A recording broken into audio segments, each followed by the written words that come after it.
on YouTube. Okay. It says we're live. YouTube still has the splash. Oh, something just... Are things happening? You guys, we're having some serious technical issues. I don't know what's going on here. Yeah, we are definitely not in the we app. we are live. Are we live? Or we were for 1 second. I don't know what's going on. I'm gonna have to skip ads here. Okay. We're live. I just got an ad. I don't know where we are. There we are. What's been going on for the last 5 minutes, but welcome to Audible Interlude, a GI Joe podcast. I'm your host, Dave West, codename Phantom Troublemaker. And I'm your co-host, Noel Wood, codename Crapshoot. And I'm your Cobra intern that's not going to repeat too esoteric of a song lyric, codename Legion Cub. It's great that we did not get that bizarre and depressing reference before, that's not part of our live stream, because we've got nothing but great things to talk about today. We've got tons and tons of GI Joe stuff from San Diego Comic-Con 2023, both to look at and talk about. And I want to go ahead and tell everybody up front, I'm only using pictures here that Hasbro or the artists put up themselves.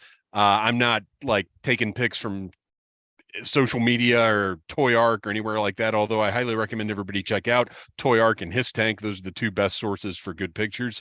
But I don't want to just take somebody else's pictures, because they were there. They went to the trouble of going to San Diego, witnessing this thing in person. That's their hard work. So go to their site and check it out. We're only using like officially published materials here. But that covers most of what we're going to be talking about. So that's fine. And anybody who wants to stick around when we're done with the Joe stuff, our plan is to spend about an hour-ish on Joe.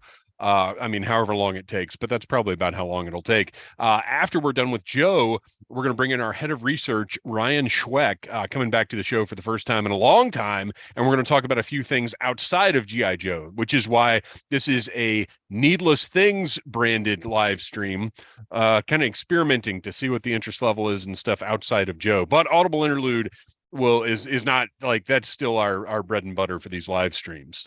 That's still happening every other week, or more often if you've been watching lately, which I'm exhausted. This has been a lot of live streaming, you guys. All right, let's check in with the chat real quick and see who we got here.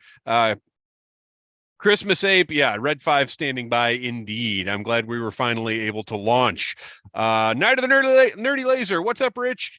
Glad you're here. Christmas Ape, we are indeed live. Daniel Rodriguez, yes, we got it going on. Todd Brattrud, let's go indeed. And Kevin Riddle, Cobra intern forgot to mail in the internet payment again. Yeah, that's about right. Why do we let you deal with the accounting? Come on. So we had, before we were getting ready here. Oh, wait. Got to mention, follow Audible Interlude podcast on Instagram.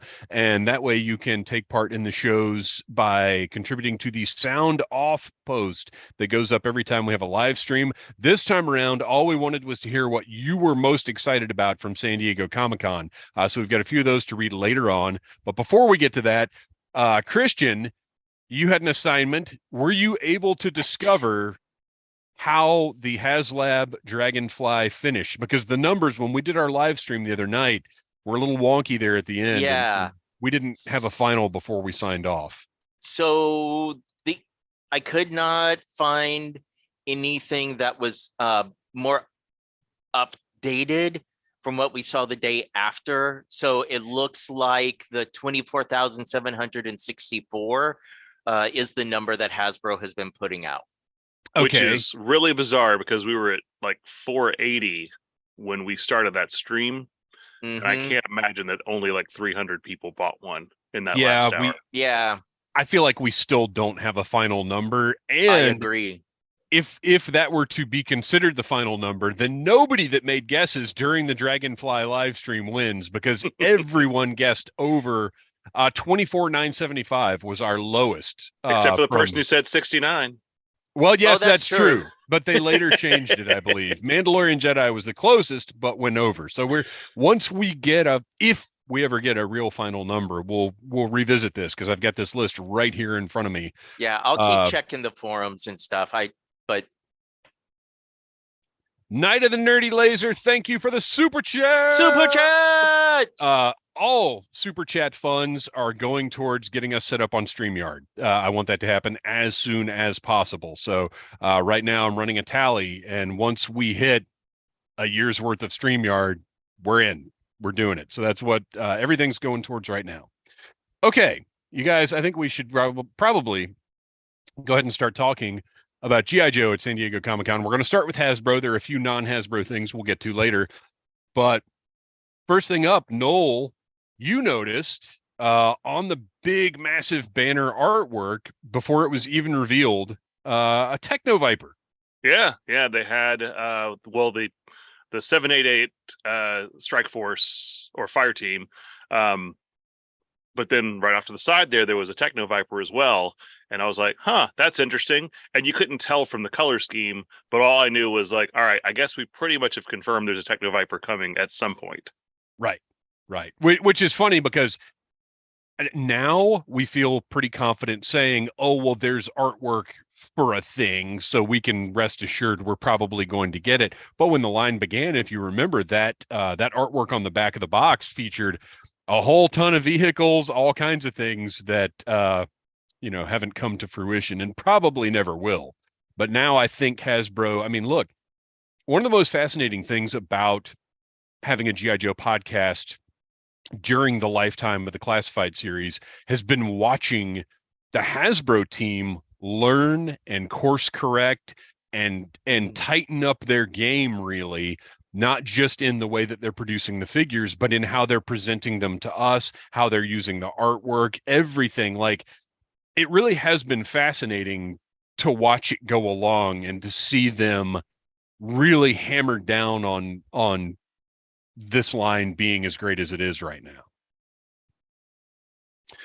So we also saw, I think these are the first two things that we saw were Tiger Force Flint and the Python Patrol Ninja, which initially were kind of mind-blowing because you couldn't at a glance tell what they even were. Like, for those to be the first two things we saw, Noel, what were your feelings when these popped into your eyeballs? Oh, I recognized the Tiger Force Flint pretty much immediately, just because, I mean, it was the Flint mold and those colors, and we kind of knew that was happening, as I represent my Tiger Force here today. Real quick, let me interrupt you before I lose track of this one. Will R is asking, you didn't happen to bring back some Chuckles codes, did you? Asking for a friend. First of all, none of us were at San Diego Comic-Con. We're reporting from afar. But one thing we do have in common is that over the weekend, we went on eBay and each of us spent $13.25 to get a QR code so that we didn't have to worry about when they're going to put this stuff on sale, because I wanted more than just Chuckles. Like, there were a couple other items from other lines I wanted to get as well. And to not have to pay attention anymore and not have to worry about when this stuff goes up. And granted, I will anyway, because I want to share it, on socials or whatever. But for my own personal use, to not have to worry about it was worth $13.25, no problem. So I say all that to tell anybody in the chat, go on eBay, find somebody with 100% feedback, with enough feedback to make it mean something, and just buy a QR code and do it if you're that worried about it. Yeah, I was skeptical, but when you said it worked for you, and I was like, all right, well, I'll give this a shot. And after I found my guy and made my purchase, I shared, because he had, I think, 6 of them total at the time. I shared it with these guys, and they both were able to get it no problem. It's so worth it. Yeah, I know, $13.25. You're paying a comfort tax essentially. Yeah, I mean, I got 2 of them, so I essentially paid what I would have paid in shipping if I were not Pulse Premium. Yeah, there you go. Okay, so sorry, Noel. Get back to and the thing that threw me about Flint is, yes, it looked like Flint, but then the business on his eyes was what I was like, what is this? Yeah, he's got like face paint across his eyes, and like all the Tiger Force figures have some kind of face paint incorporated into them. So it's not unusual they would do that for this one, but it was kind of an odd choice, and I don't know if that's what the the final product's gonna look like once it's in our hands.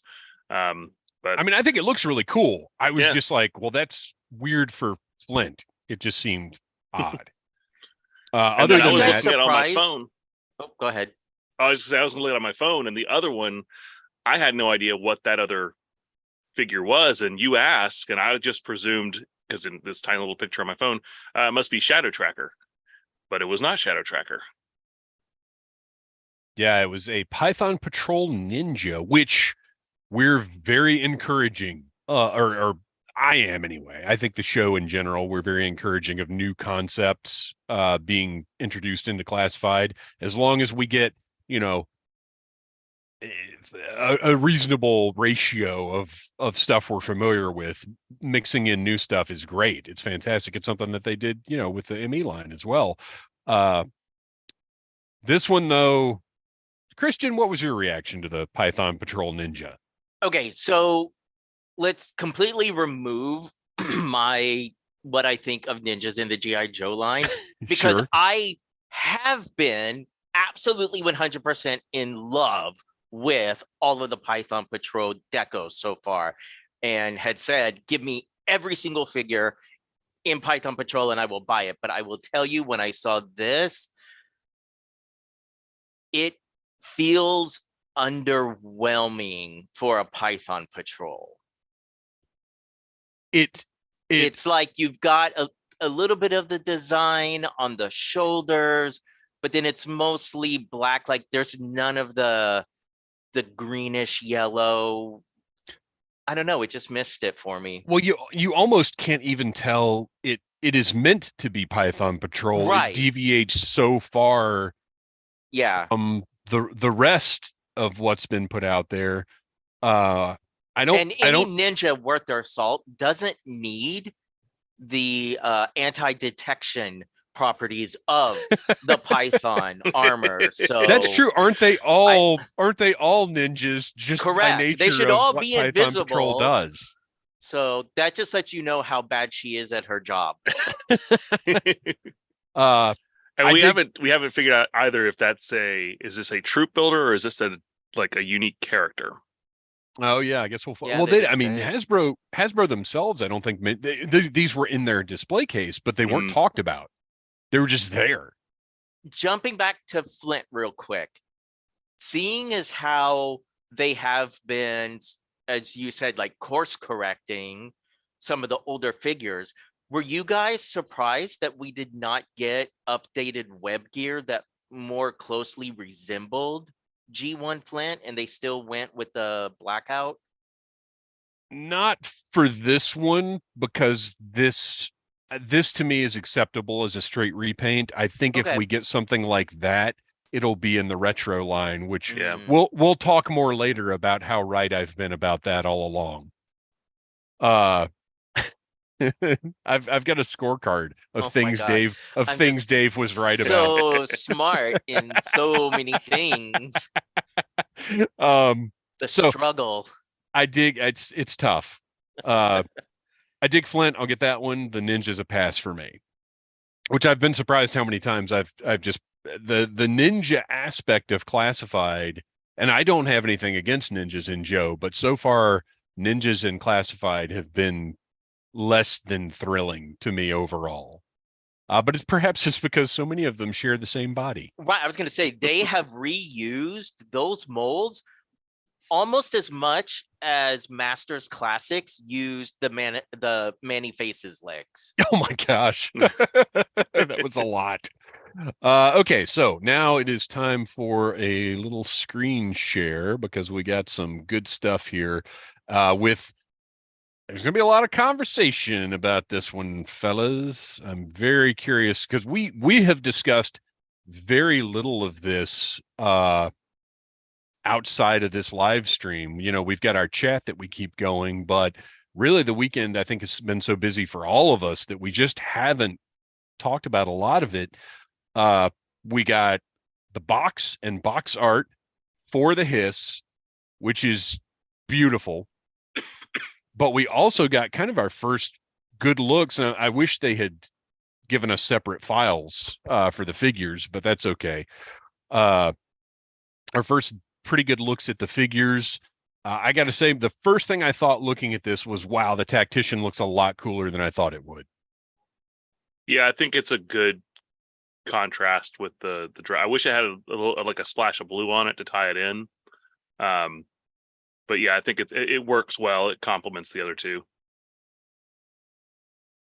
Because this was not my favorite. This wasn't close to my favorite choice of color schemes, but I think it looks really good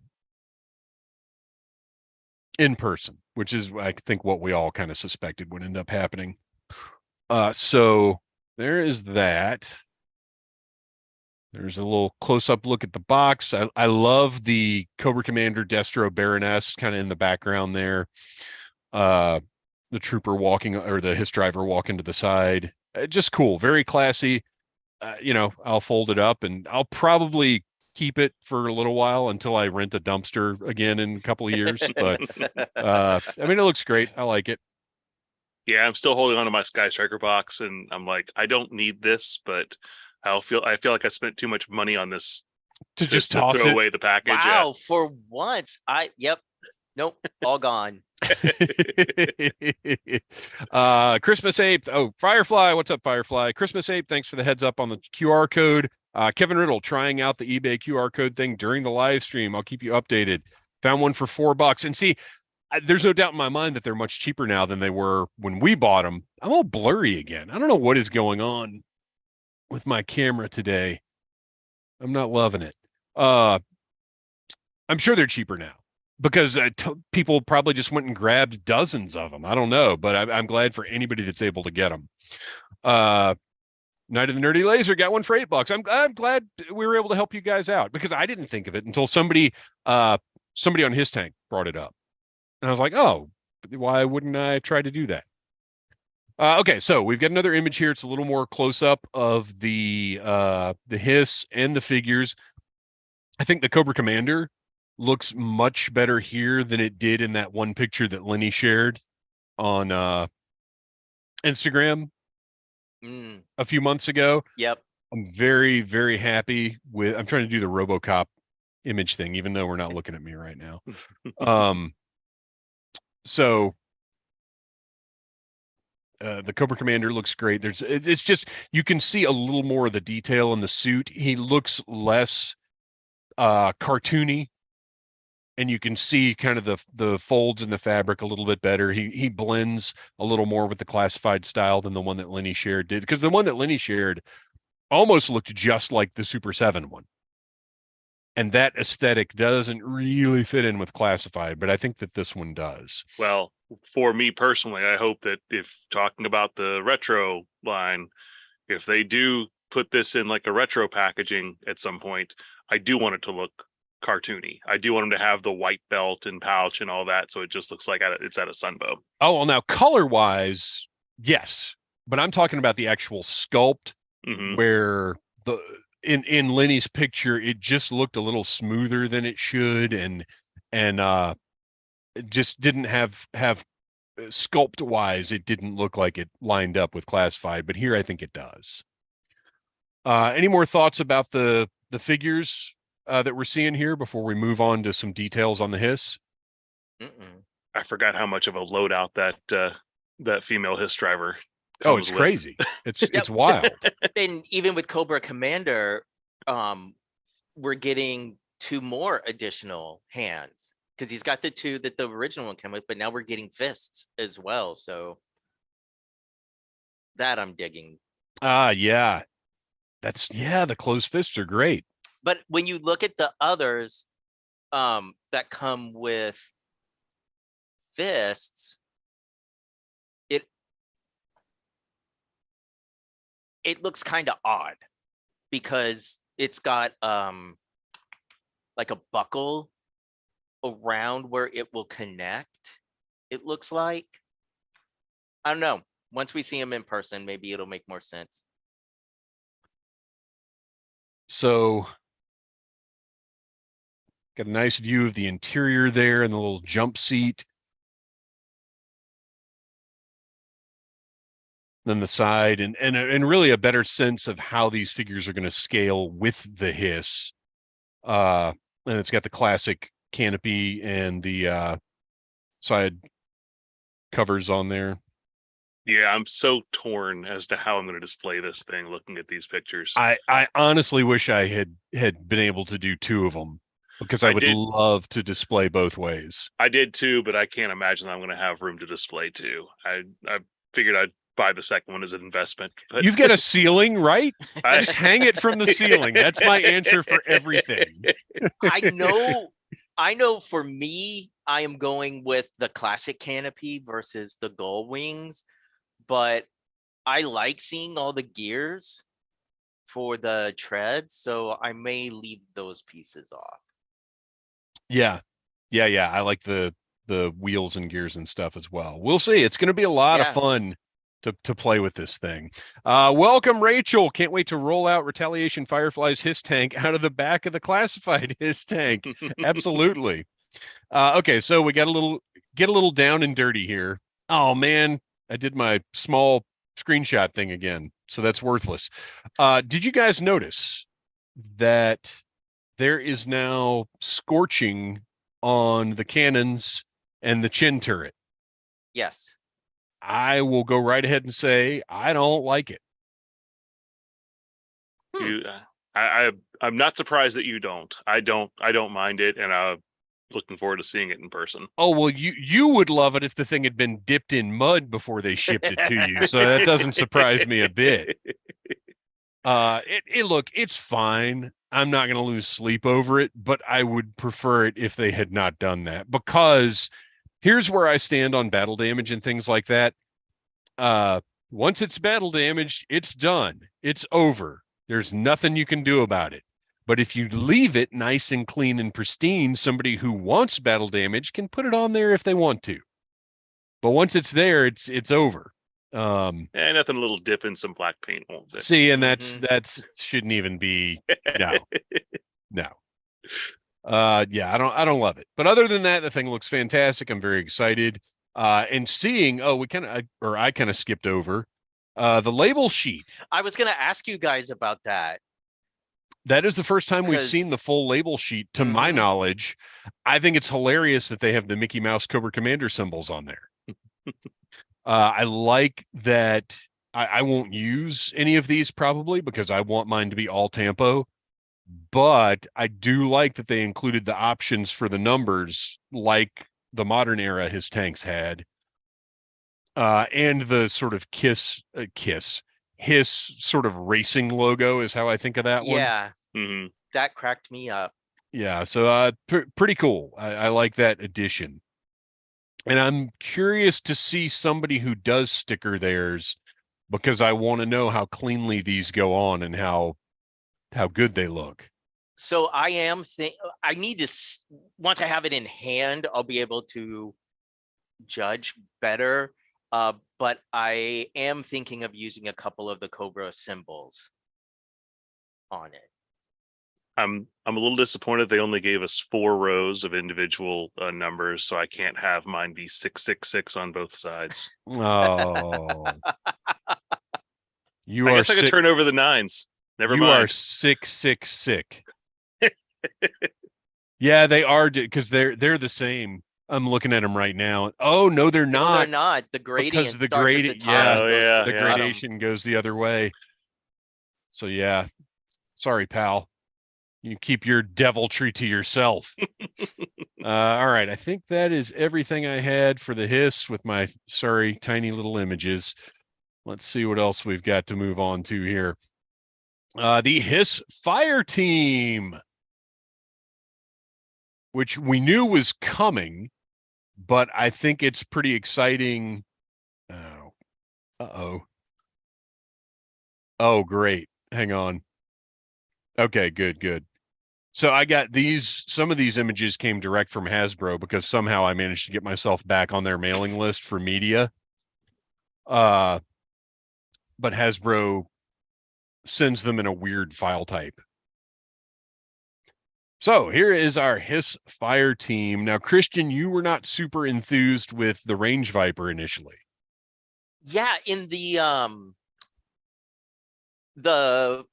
photo of the figure in the diorama set, it must have just been like a weird angle or the lighting, because I thought he just looked off compared to the trooper and the officer.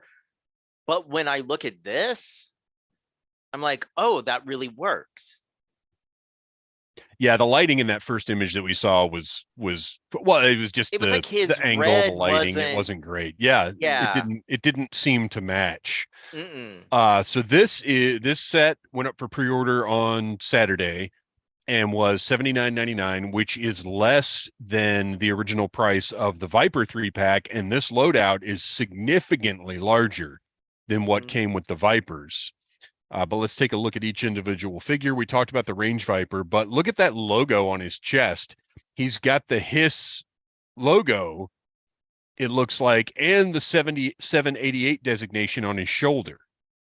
So this is specifically like, yes, obviously deco-wise, but they went even further than just matching the colors, and the tampos on there designate him as Hiss support as well, which I think is very cool. Oh, look, it's an even larger image. So did I do, I guess, okay, so some of these are showing up. Okay, and so now we have, this is the officer with tons of blast effects. Just looks really sharp in the red and black, I think. Mm-hmm. And is it just me, or are the knee pads, and I don't know if you guys can see this as closely as I can, it looks like the armor on this one is actually metallic red. Yeah, they look shiny. Yeah, which is a really nice touch. And the helmet, yeah, the helmet as well. Yeah, it is. So the actual armor pieces on this are metallic, which is awesome. Plenty of accessories, looks great. I mean, we've obviously seen the sculpt before, but just really cool concept. And then finally, the trooper that comes with bazookas. Now, everybody is going to have to stay tuned to our audio episodes to learn the origin of what I'm about to say. So, this is bazooka's not bazooka, but 3.5-inch rocket launcher. Some of you will be able to guess where that information came from. Some of you may not, but you will find out if you listen to our audio episodes. But this looks great. I love it when these weapons have paint on them. Absolutely. It just adds a lot. And you'll notice those are Scrap Iron's blast effects, which we've already seen with Bazooka's rocket launcher. So they really kitted this set out. I'm very impressed with the overall package. The price, I think, considering these figures are $25 a piece now, so that's $5 more for all of this, really, for the blast effects, and probably a couple of the accessories could be considered extras. But to me, the price is right. How did you guys feel about this one? Yeah, I think it's definitely a fair price. I didn't order this because I felt like if I ordered this, I'd have to order two, so I could have two of each of those troop builder figures in my arsenal. So I was able to restrain myself from not putting an order in for it. Yeah, that's. But I especially love that. I think that officer's deco is fantastic. Like, I may seek out one of him later, just on the aftermarket loose. Well, and you'll probably be able to, because I'd imagine people will buy sets of these, but won't need more than one officer. Yeah. So out of all of them, I would think he's the one you'll be able to get most easily, or maybe just without the blast effects. People may hang on to those blast effects and just put him up, and that might drive the price down a little more. So yeah, you may be able to do quite well just getting yourself an officer. Kristian, any more thoughts about this set? It looks great. As just to sort of like reiterate what you say, I love the fact that if Hasbro is claiming, we're charging more for pack outs, this looks like a pack out. So Yes. awesome. Okay. So next up, the panel we watched on MCU Collector 42, I think was the name. Other folks with a little more YouTube knowledge than me probably are very familiar with him. I dropped in there and I left $4.99 or $5 in the super chat because I figured if this guy can sit here and hold his phone up for 40 minutes streaming this thing to 2,000 people, I can pay him $5 for the courtesy of letting us in on this information. So, and I'm just saying, he had 2,000 people watching. Imagine if everyone had just given him $1, which they all should have, by the way. And I'm speaking totally about this guy and the service he was providing, and not our own like super chat deal, because we're here having fun. But that one, I was like, come on, people, throw this guy a bone. So anyway, thanks to MCU Collector on YouTube for streaming that, and we were able to. I couldn't hear anything. The audio was abysmal, but that's on Hasbro and San Diego Comic-Con, not on this guy. Yeah, they had that same problem last year, so I'm putting that at the feet of San Diego. Yeah, which we all know from working conventions, you just deal with what they give you. Yep. Sometimes they put two things in the room at the same time. Oh my gosh, three, yes. Three things in the room at the same time. But we will overcome. Let's see. Firefly, pretty sure Wild Bill isn't prepared for flying his tanks hung from your ceiling. And Rachel, for just being repaints, they look very nice. Dig the 788 on the helmets. Yeah, absolutely. They did right with those. For everything that the Python Patrol Ninja feels like an afterthought, the His Tank Fire Team feels like a dedicated, like, we're gonna nail this and its context.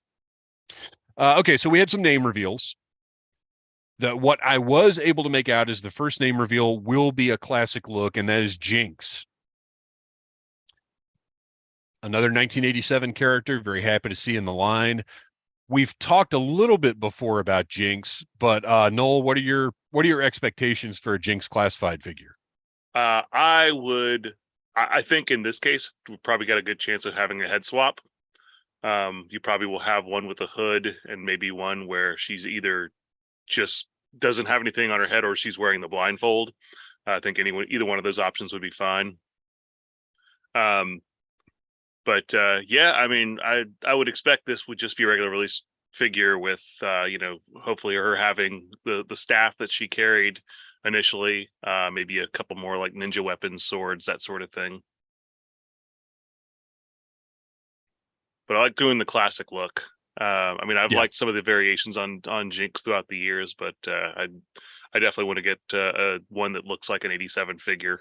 And I think they can give us the classic look without it being quite as poofy pajama looking.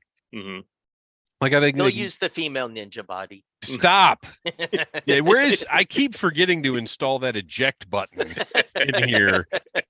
You'd think after all these years I would have done it by now, but I'd rather have StreamYard than be able to eject Kristian. That's how much StreamYard means to me. I do want her to have her little slippers though, or some form of that. Obviously, they'll probably classify them up where they'll have little details and like treads on the bottom or whatever. I'm very excited to see this one because I think it's one that they can really retain the profile of the original, but update it in some very satisfying ways. Torch. Finally, our third Dreadnought. We got our name reveal. Well, it's bizarre that they didn't just announce all three of those at once, because you knew if we're getting one, we're going to get them all. You would think. Yeah, but I think in order to string us along and keep our attention and have those little things like, okay, we know we're getting this. Now, when are we getting this? Like it's all marketing. It's all keeping your fans' attention and keeping momentum going for the line. It totally makes sense from that perspective, I think. And having seen, and we'll look at them in just a minute here, but having seen Buzzer and Ripper, we now know Torch is going to be pretty faithful to the original look. So that's very exciting. Let's see. We'll skip over this next one because we actually ended up having a render for this. But they did name drop Retro Duke and Retro Scarlet. So that confirms the continuation of the retro line. We know that the Night Force stuff is Walmart's exclusive now. So I'm going to go ahead and consider it a win that the retros are going to be what I said in fan channel or Pulse. I doubt they'll be Pulse exclusive, but maybe. But I think they'll be fan channel exclusives, and hopefully they know to Yes. upgrade those card backs. Yes. Actually, right before our podcast, which website was I on? I guess there was another interview with Emily, and in the interview, she acknowledged that the retro card backs were awful. And so with the upcoming ones, it will be on a thicker card stock. That's all I ever wanted, and yet at the same time, it's disappointing because now I'll have to buy 2 of each. Because there was no point before. We know obviously that because of the sculpting for Glinda, we have what it takes to do the retro Scarlet. Yes. I'm curious to see if we get new sculpting for a retro Duke, or if I think it's just 100%. a straight repaint. Although if we don't, we know we've got another Duke coming that we'll get to in just a little bit. And then the next one we'll skip over as well because we actually ended up with a render of that. Kevin Riddle, Chuckles ordered with no issue. Thanks for the heads up. Next year's SDCC exclusive is Cold Slither. Calling it now. I don't know if I see Hasbro doing Cold Slither, but we're shocked Super 7 has not done it yet. Yeah. All right.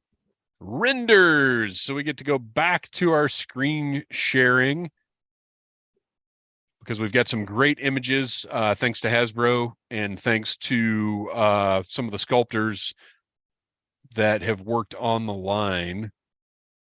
Real quick, Christmas Ape said it was the Foosh that had that interview. Thank you. Okay. Because my memory from 5 seconds ago is already gone. Well, and also there's been so much information coming from so many places over this whole weekend that it's just it is hard. Like I sit here and take notes on everything, but every once in a while something I'll hear it and I'll be like, oh, note, and then move on to something else and miss where it came from or whatever. Mm-hmm. So okay. Python Patrol Copperhead. Now, we had done a lot of speculation about how he would end up looking, like if they would just use Copperhead or if they would give him the sleeves like he is supposed to have. And look at that. Our Python Patrol Copperhead has those sleeves looking good. I like it. I love that he's got the Python Patrol logo on his chest because if you're going to do something this weird, go all out. Don't show restraint when you're doing a cloaked people in the ugliest, loudest colors ever. That is not the time to say, oh, well, maybe the logo would be too much. I love it because in the 25th line, the class the Python Patrol did not have the sleeves. Correct. He just had the black tank top. Yeah. Which is disappointing because this is the look you want. And it's great. I love that his gun is now golden. His machete looks like it has some rust discoloration on it, like some little variances they threw in there that they really didn't have to, but just make it a little more fun. Yes, obviously, this could be a pass for a lot of people, but for me, this guy's got to go on the shelf. Yeah. And the red breathing tube, I don't know what it is about it, but the way it breaks up his mask, to me, it actually makes it look more snake-like. I agree. Well, it looks kind of like snake lips. Yeah. You know? Mm-hmm. I dig this guy. I'm very happy with how he's turned out.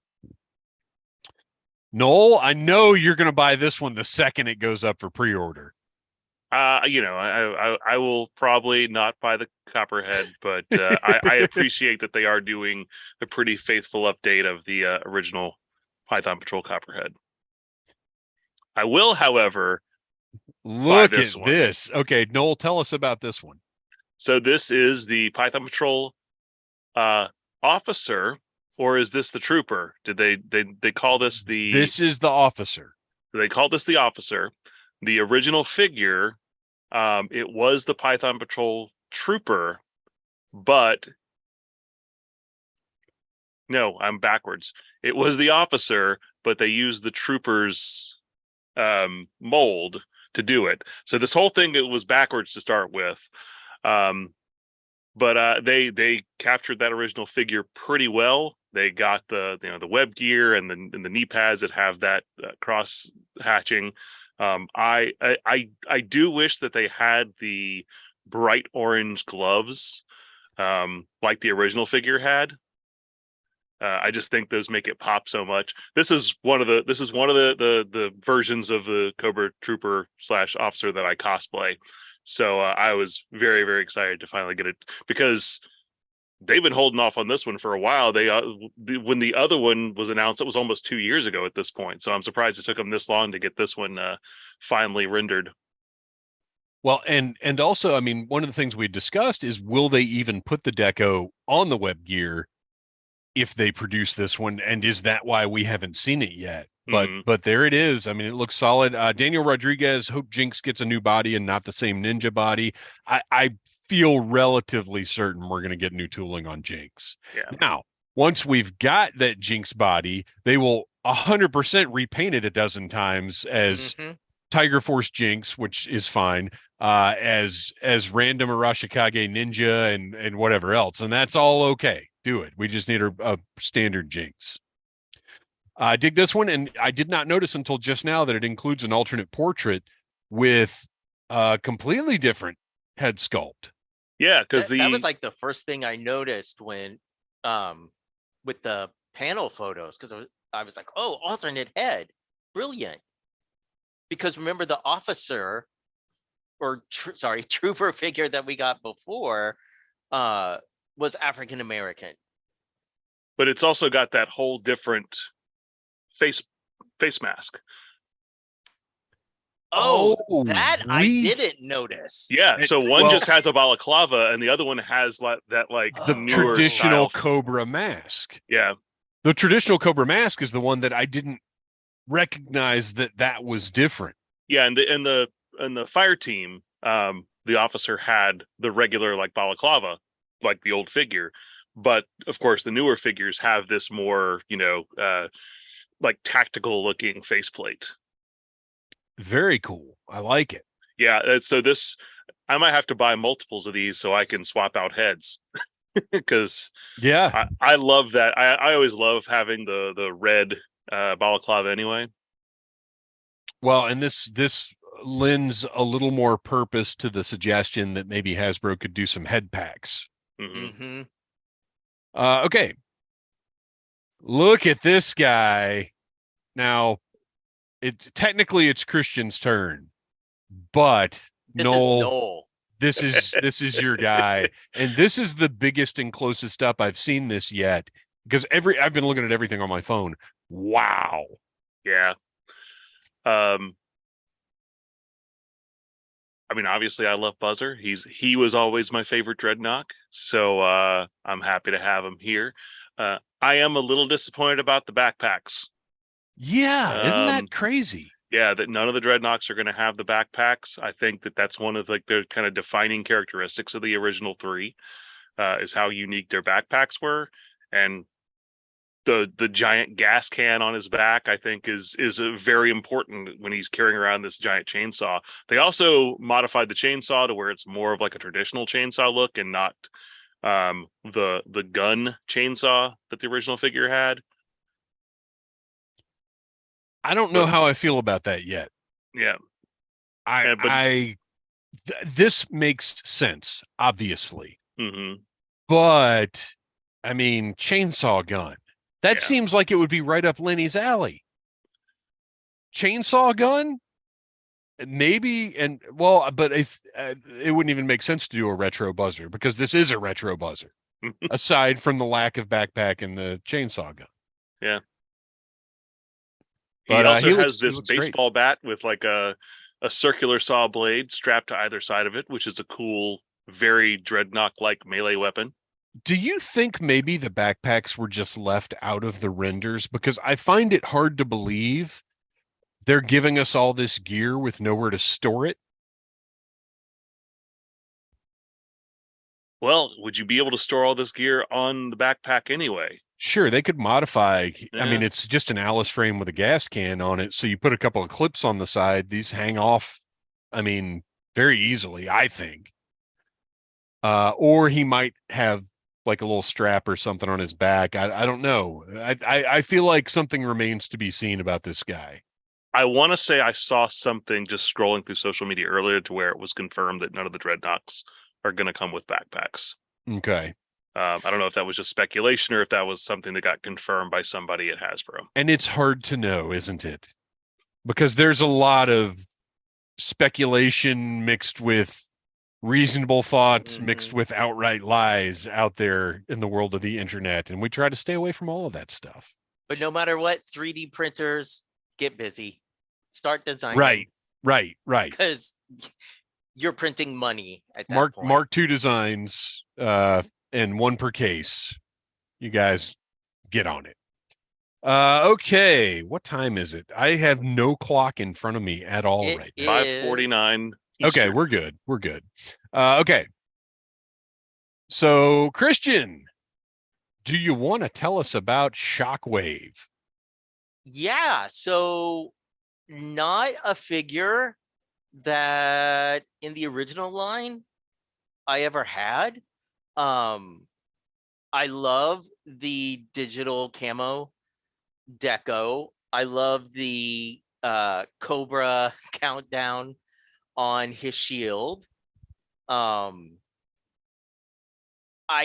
did say I was surprised that we're getting him, even though this line has been going on for years. I am a little surprised that we're getting him this early in the line compared to some other figures, but I really dig him and I'm excited to get him.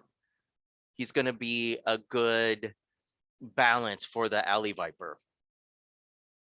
Yeah, I really like the contrast on the camo. That's one of the issues we've had in Classified. And I think they've done a good job with it here. The like you said, the digital pattern looks great, and the difference in the colors stands out in this render. So hopefully that makes it to the final figure.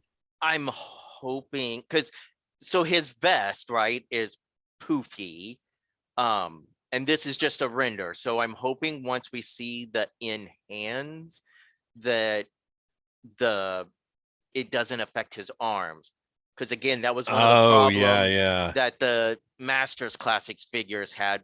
Anytime it was something poofy, the plastic would make the arms kind of stick out at a 45. So my guess is that those pockets in the front, like, stick out pretty decently, but then once you turn him, that vest gets really snug and flat on the body. That's what I'm hoping.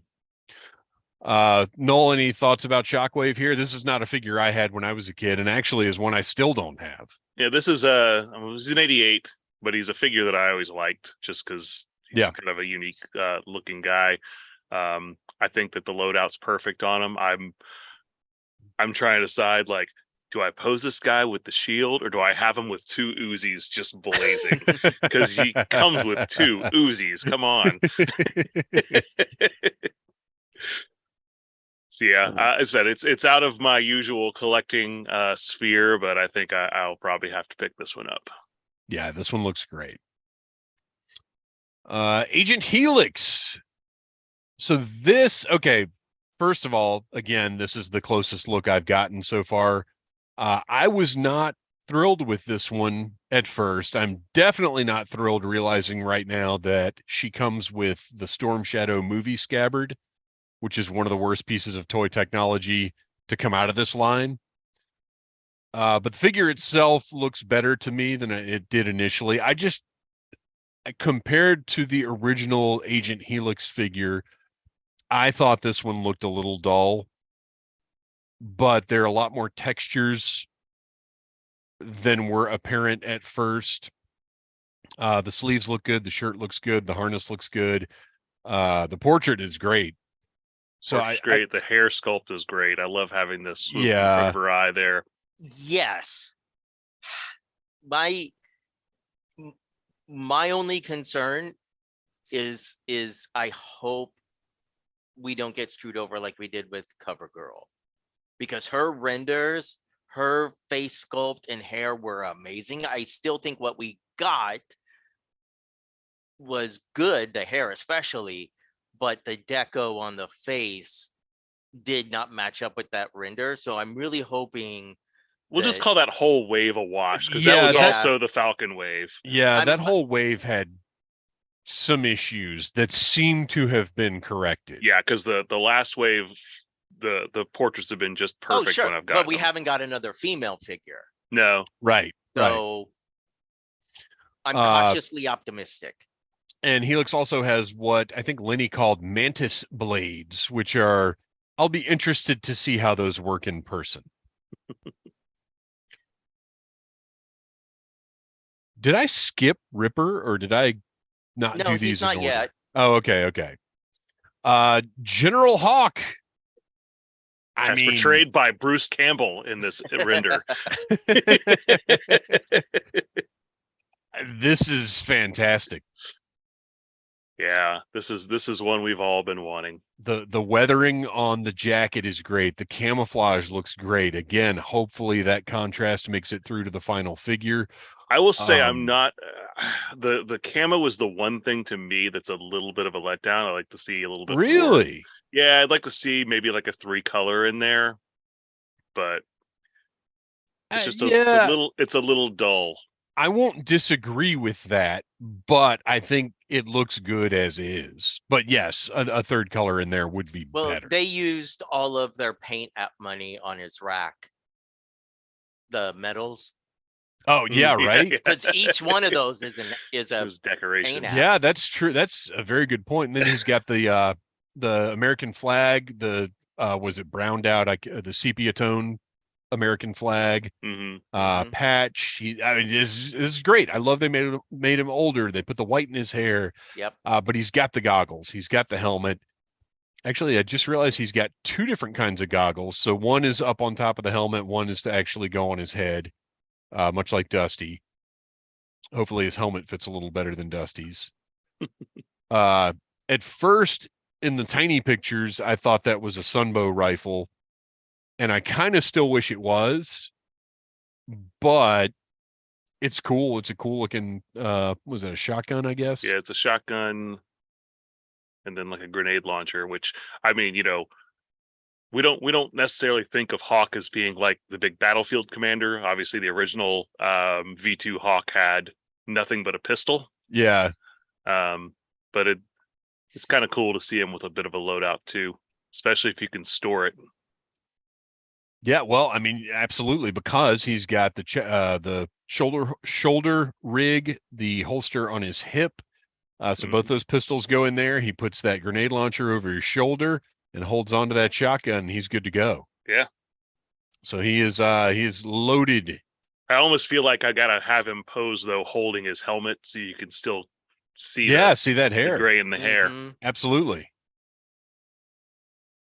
Okay, here we go. Here is my guy. I did notice that Buzzer and Ripper, their jeans are slightly different colors, like the originals. Ripper does not have his little belly shirt, which I appreciate because when I did my Ripper costume, that's how I went with it. He's got the dog tag, or I'm sorry, the razor blades around his neck. Little shoulder spikes on his web gear are a nice touch. They changed his brass armband to a spiked band, which is something that I didn't think of doing, but I like it. I mean, he just looks awesome, and that portrait is gnarly. Yeah. Sunglasses look great, and it looks like Buzzer and Ripper both, their sunglasses are part of the head sculpt, which I approve of. These No guys reason- don't have eyes. Are you kidding me? And no reason for those to come off. They did a perfect job on that weapon. I like Yes. the fact that it's actually 2 colors. I like the fact that it looks very similar to the one that I made. Yeah. And then he's got his Jaws of Life, which, Yes. man, the detail on those, and And I'm trying to figure out if they're mechanical or not. Yeah. You got to think they will. There's no way they're putting those out, and that's all one piece. He's awesome. He's got the trench knife that is part of, the figure on the original. And then he also, his pistol is like a tiny version of his rifle. I was digging that. It has a little knife on it. That is preposterous, and it's wonderful. And now I've got to make one of those, I guess. He is great. He is fantastic. I like the tattoos. Hopefully they'll be a little bit more faded on the final figure. I think in most cases they have been. What time we got, fellas? It 5:58. Yeah. Okay. So our special guest can wait 2 more minutes. Let's see. Oh, and here we go. Our Crimson Strike team, the PulseCon exclusive. PulseCon this year was it September 26th, I think?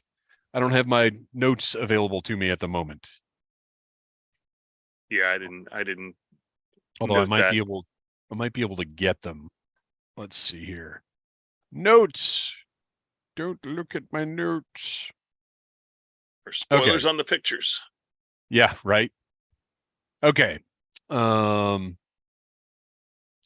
they are PulseCon exclusive. They're Crimson matches all of the other Crimson forces. Which is interesting. Or does that mean that the retro Crimson figures are the same color as the regular release?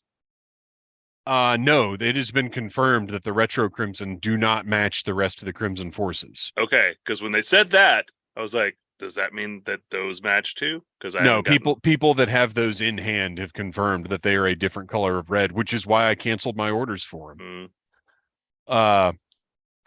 So yeah, these match the Bat and the regular release Crimson Guard and the Crimson Viper and everything else.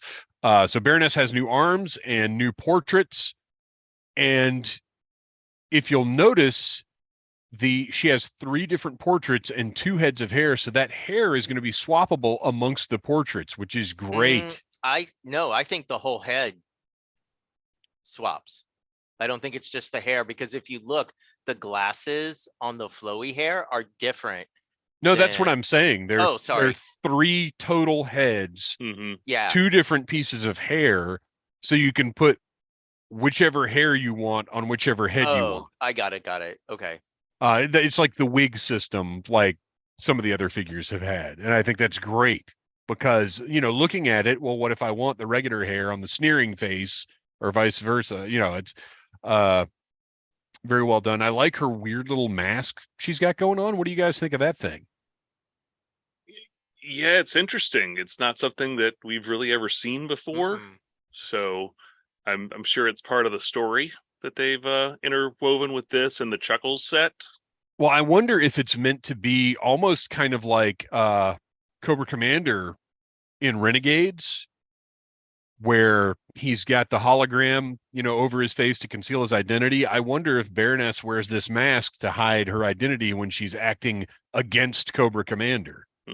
They also got use out of that silly snake that goes over her arm. But as much as I didn't like it in her original figure with the paint apps, I like this. Oh yeah, it looks great here, but I liked it on the original. It seemed like something that Baroness would have stashed away to throw in somebody's face when she got caught. Is it 6:00? If it is, I'm going to go ahead and bring Schweck in. 6:01. 6:01. All right. So ladies and gentlemen, we had planned to have our Joe coverage wrapped up by now, but obviously we had a lot to talk about. I'm going to go ahead and bring in our head of research, Ryan Schweck, who was part of the Needless Things podcast for many, many years. He is the best researcher I know. And like I said, we're not quite done with Joe yet, but Ryan, I thought we'd go ahead and bring you in and you can help us wrap up Joe. I mean, I think GI Joe had the best toy presence at San Diego, so definitely outshone the other major properties. It's good to be here, though. Thanks for joining us. We'll we got a couple more Joe things to talk about, and then we'll dive into the non-Joe portion of the show.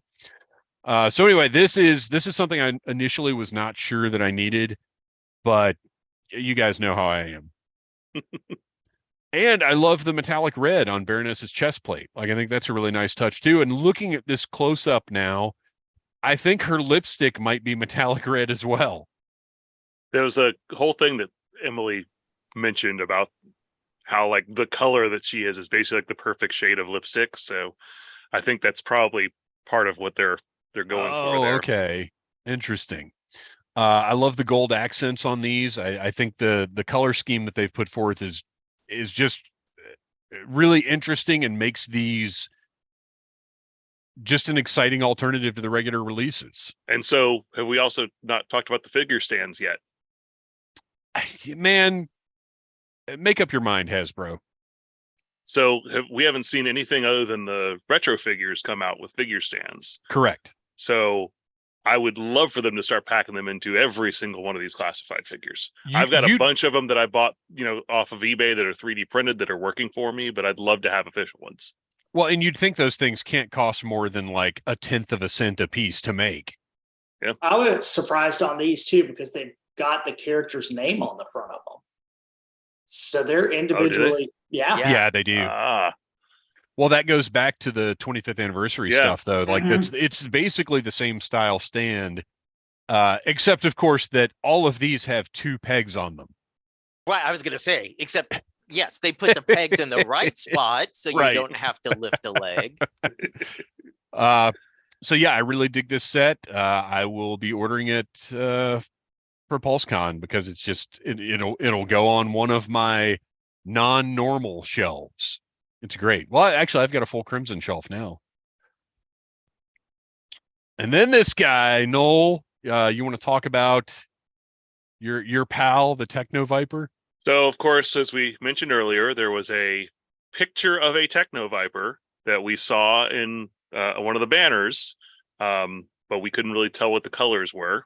So this is what we revealed here. We do have a Techno Viper that does come with the SMS, which of course is the MMS, the original Joe vehicle / weapon. But we're getting it in these HISS tank colors as an accessory to go with your HISS tank. I think it looks fantastic. I kind of feel like my HISS tank has to have this thing being hauled behind it. Yeah. It's and from the start when they said, "Oh, there's a tow hook for future releases," you kind of knew, well, whatever it is, you're going to have to get it. Daniel Rodriguez said, "I thought Lenny said the glasses come off." I assume you're referring to the Dreadnoks. It's entirely possible he did. I didn't hear anything that Lenny said during that whole entire panel, so there's probably a lot of information that got lost. I was literally just there looking at the pictures as they revealed them. The audio was awful. Daniel, I'm with you because so far every figure we've gotten that has glasses, they've come off. Yeah, that's true, isn't it? Even Sergeant Slaughter. Mm-hmm. So yeah, that's probably accurate, but it's just odd to me that they're on them in the render because usually each separate piece is presented separately. But either way, I'm confident enough in how they've designed other figures with glasses that they'll stay on and not be a problem. Mm-hmm. So that's fine. Let's see here. Christmas Ape, I wonder if that Baroness mask is from the comics. Entirely possible, whether they be older comics or newer comics. So this looks great. Obviously, the Techno Viper backpack has the spots for all of his tools, but this version does not include those tools, which I'm still kind of annoyed at the Arctic Bat backpack. So I don't love that, but also whatever. And what I am noticing, because I did hear them say something about the Techno Viper's wrist, you've got a little hologram display here that you can barely see against the render because it's orange. But right beside the Techno Viper's right elbow is a little piece of clear, translucent orange plastic that I believe it plugs into his wrist communicator deal. Okay. I just thought that was part of the background. Yeah, I didn't notice it until just now. So that's pretty cool. All right. I believe that brings us to the end. Yes, that is the ender to the renders. So we're going to stop our share and get a nice big look at all of our lovely faces once again. Although we did get one other render. Oh, you're right. We did. Yeah. Hang on. I saw it in your picture, so I know you have it. Yeah. Yeah, this is kind of a big one to Yeah. forget. Right. Well, there's been a lot going on, you guys. Okay. Yes. Whoever wants to actually, Schweck, do you want to talk about this one a little bit? I'm going to remember the names. Who is it? It's Clutch, and I can't. Is it the Vamp? Is that right? Yes. Yep. Look at that. I Look at that remember man. the name. Head of research put on the spot. Not even Yep. a GI Joe guy. And Yeah. look at that. Yeah. No, I saw them show this, and of course, while I think it looked great, my immediate reaction was, God, I hate Hasbro, and they can't do things like this for Star Wars. Like, Well, I mean, they tried to do this for Star Wars, and they all went on clearance. that is Badly. true. So, is this a mainline release? Like, is this in store? To my knowledge, they did not announce whether it was or not. My personal belief is it's going to be a fan channel release, unless you guys heard something that was verified. Verified, no. Yeah. I don't believe it has been verified. I mean, it looks fantastic. I love the big giant, the wheels look like, I think they're scale wise about the same as the original toy, but for some reason they just look big and fun to me in this version. Mm-hmm. I love that the color scheme exactly matches the Dragonfly down to, I want my red, white, and blue GI Joe logos. However, if they're going to use the Black Star which by the way, let's do a Black Star special edition of this with Mos Def and Talib Kweli, make it a nice box set for Comic-Con next year. But if they're going to use the Black Star and the black stripes, make it uniform, make it all like that. It drives me nuts when they do one thing one way and do something another way and they don't match, kind of like the retro Crimson Guards. So if this is what we're doing, let's stick with this. So when we get the MMS in Joe colors, make it this olive drab and black, like make it all match across the board. Matching is good. Clutch looks great. I can't wait to get a better look at that portrait. He looks, I don't know if I've got anybody off the top of my head that he kind of looks like, what's his face from, the soccer show. Oh, yeah. The guy playing Hercules. What is his name? Clue. Soccer I can't think show? of what Ted it's. Lasso. Ted Lasso. Thank you. Oh. He kind of looks like the main soccer guy from Ted Lasso a little bit. But anyway, I love so I like that he comes with a helmet with a visor because it makes sense since the Vamp has no windows or windscreens or anything that he would have this helmet, but also it kind of looks like a Ninja Turtles accessory. But that makes me love it even more. I like he's got a regular helmet. You've got the two gas cans, all the kit that were separate pieces on the 25th anniversary Vamp, but were molded into the original Vamp. It just looks fantastic. It looks great. I cannot wait to order this thing. As soon as we found out this was happening, the first thing I said was, I'm going to go broke, because we don't know what this one's going to retail for, but we know that now that this mold exists, there's going to be a lot of variations for the next few years. There's going to be Stingers. There's going to be Tiger Vamp. What's it called again? Tiger Paw. Tiger Paw. No, Tiger Paw. No, the paw is the ferret. Yeah, Tiger Sting. Tiger Sting. There's going to be a Vamp Mark II. All this is going to happen. I'm going to have them all. And if they want to start releasing other foreign variants of the Vamp, like an orange one and a red one and the cop one that came out in some country, do it all. And I'll just buy a new house. So let's go around. Just throw out a number. My number I'm throwing out is maybe a little high, but I feel decent about it. I'm going to say 125. Kristian? That was what I was thinking. So I'm going to say 100. I think 125 is probably more realistic, but if you figure, could that Vamp on its own be a $75 toy? and I think it possibly could. And if that's the case, then 100 might be reasonable. I feel like 100 is the price point they should go for. Schweck, what about you? What do you think this thing's going to come in at as a beleaguered Star Wars collector? I mean, I was thinking it'd probably come in around 90-ish. Especially come on, they charge 50 for just a wall in the Star Wars play line. Well, that's true. So this is like $400. $50 gets you a cardboard backdrop in Star Wars. I have greater faith in y'all's team than the Star Wars team. I mean, I think it too depends on how they're going to release this thing. If they're going to try to put it in stores, which I don't see them doing, they might try to keep it lower. I mean, looking at it from Hasbro's point of view, or even from a collector's point of view, if Star Wars vehicles in this scale can't move, my gosh, I don't really want to put GI Joe vehicles of this size into stores, especially when stores are refusing current waves of Marvel Legends. Yeah. Which we'll talk about as soon as we wrap up here. Which I did see a little bit about that as well to update on. Mm-hmm. Yeah. Okay, so yes, that now is the ender for our renders. We talked about the fire team. We actually already covered most of the pre-orders. Oh, no, we didn't. So the Steel Core, I don't think we need to get into that. We've talked about them plenty on the show.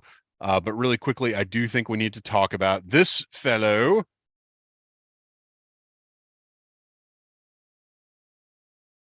Which they just dropped on us like completely out of the blue.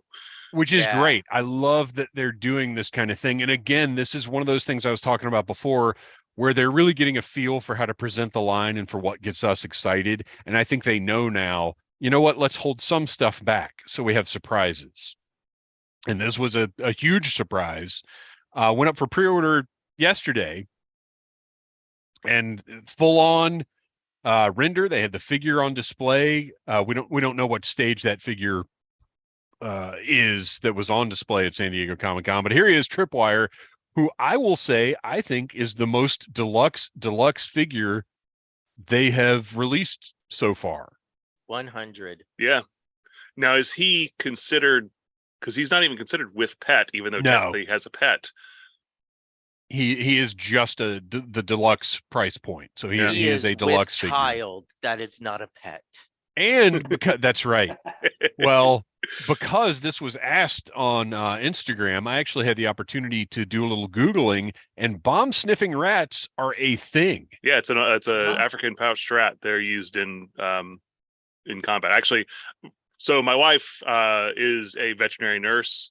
She works with rodents specifically. She does like surgeries on mice and rats. And when I showed her this, she was like, "Oh, it's a pouched rat," because she knows that they're used for mind sniffing.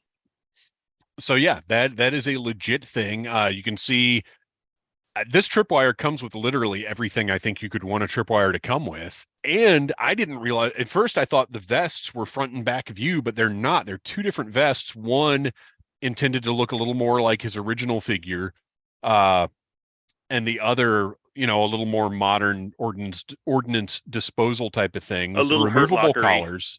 Yeah, when they showed that first photo of him, when they revealed him, and he's in the more highly padded suit, I was like, oh man, they missed the mark on this one, because I want G1. So when this came out, I was a very happy camper, because now we've got tons of options. Well, and here's the thing, not only do you have tons of options, but you put the open face helmet and the old school gear on him, and then you buy two more to be his bomb disposal support team and put the closed visors on him. That Hasbro is figuring out the magic of troop builders like crazy. And of course, McLeod. You gotta love McLeod. Yeah, I can't remember. I know that the copy guy texted in during the panel to say what it stood for. I can't remember what it was. It's listed. I saw it listed on one of the official renders that I saw. But yeah, he comes with a little tiny little bomb disposal vehicle, and that's great.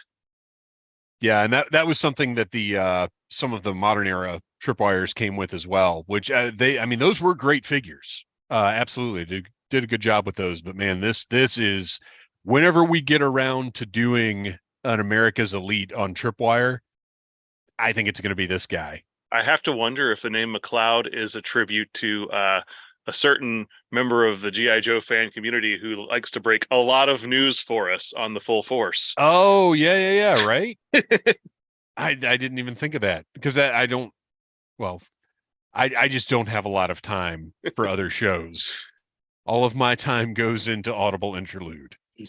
Okay, so yes, that is the end of that portion. The one thing that I did hear, we are a family friendly show, so I am not going to repeat this profanity, but Emily did shout a little bit of profanity when the screen got messed up, and I was shocked that happened. But good for her. Clutched those pearls. That's right. That's what we do here on Audible Interlude. Okay, and the other cool thing about the panel is Brian Flynn was there. Yes. We have never seen that level of corroboration between Hasbro and their partners before. We've seen promote certain things, and I think they even showed some of the Ultimates on an older live stream. I could be wrong about that. But Brian Flynn came up on stage, showed off Red Knock, which we've talked about, and they mentioned the Cobra mothership, which unfortunately Super 7 has not shared any images of, so there's not a lot to discuss. There was a display of it. We don't know what it is. They haven't said what it is, just that they've got this big giant model, and I think it's an interest gauging thing, kind of similar to Mattel showing the Nitro Arena off a few years ago, which is probably the worst comparison I could make because that didn't work out so well. No, it did not. So anyway, that was really cool. Brian Flynn showing up. Couldn't hear a word he said on that panel, but it was. I couldn't hear a word anybody said except, well, I could hear most of what Emily said, but that was it. And then post panel in the booth, they just throw Mutton Junkyard out there. Yeah. Surprise. With a spare junkyard head that looked like he had been decapitated. It was a little grim, but how else are you going to display an alternate portrait for a canine? I'd say you just don't display the one where the tongue is just hanging out. Well, you put that one on the figure. Well, no, but here's the problem: is Mutton Junkyard have the exact same expression on their faces. Yeah. So you have to put the snarling face on the actual dog body. So they were presented with a bit of a conundrum in that situation, and I kind of understand why they did what they did. They look fantastic. They look great. We can't talk about them too much. We don't have images here. We haven't seen an official announcement yet, so we'll discuss those more in the future. But I mean, they look great. I hope the final figures have the color pop that those did, because that was the first thing I noticed is how much that green popped. All right, well, fellas, we're not going to get into this other stuff. Maybe we'll cover that on our next live stream, because honestly, we've gone way over on how much time I plan to spend on Joe, which we never do that. Surprise. Right. So let's get to our sound offs really quickly. And this was purely, we just asked everybody on Audible Interlude podcast on Instagram. We asked for everybody to share kind of their favorite thing from San Diego Comic-Con. Shop Slickalicious, which, by the way, everybody check out Shop Slickalicious on Instagram. They're a great partner. He does a lot of our artwork, a lot of the stuff that's available in our TeePublic store, including the Visit Beautiful Braca Beach shirt that's available right now. Everything at SDCC looked amazing. Flint and the Ninja are a pass for me, but I've heard from others who think they're great. My favorite not revealed characters had to be Mutton Junkyard. Curious as to why they were not mentioned at the panel. Again, I think they just know they want to have surprises now. Yeah, I think they're pulling a play from, again, the old Masters Classics line. because Mhm. they would always do that. Yes, The last day that's of right. the con, They would throw something in there Yeah. that keeps the people talking. It Yep. just keeps engagement up. I mean, that's why it's there. Yeah. And that's what- Christmas Ape with the super chat. Thank you, Super Christmas chat! Ape. Yeah, that's what they've said. After you have your panel, you get your one article on what website it may be, and then the last day you throw another character in there and get your second article wrap up. Yeah. Well, it worked. It was great. Daniel Rudd 35. Everything looked great except Flint and Ninja. Something was off about those two, but really looking forward to the SMS and Techno Viper. Picked up some trading cards from the Super 7 store, which was awesome to see. Got me thinking twice about getting into those lines. I am 100% buying a box of those trading cards, and I'm sure it's going to be way more than I want to spend, but I gotta have them. Griddle Gains enjoyed the panel discussion, and also I watched an interview after the panel where Emily acknowledged the fact that retro card backs were subpar and that the next we see will have thicker card stock. Almost as good a news as the whole panel, in my humble opinion. Okay, so that's where that came from. Great. Excellent. Thank you for sharing that. G Chipley, who, by the way, tried to help me out with a QR code, and I appreciate that very much.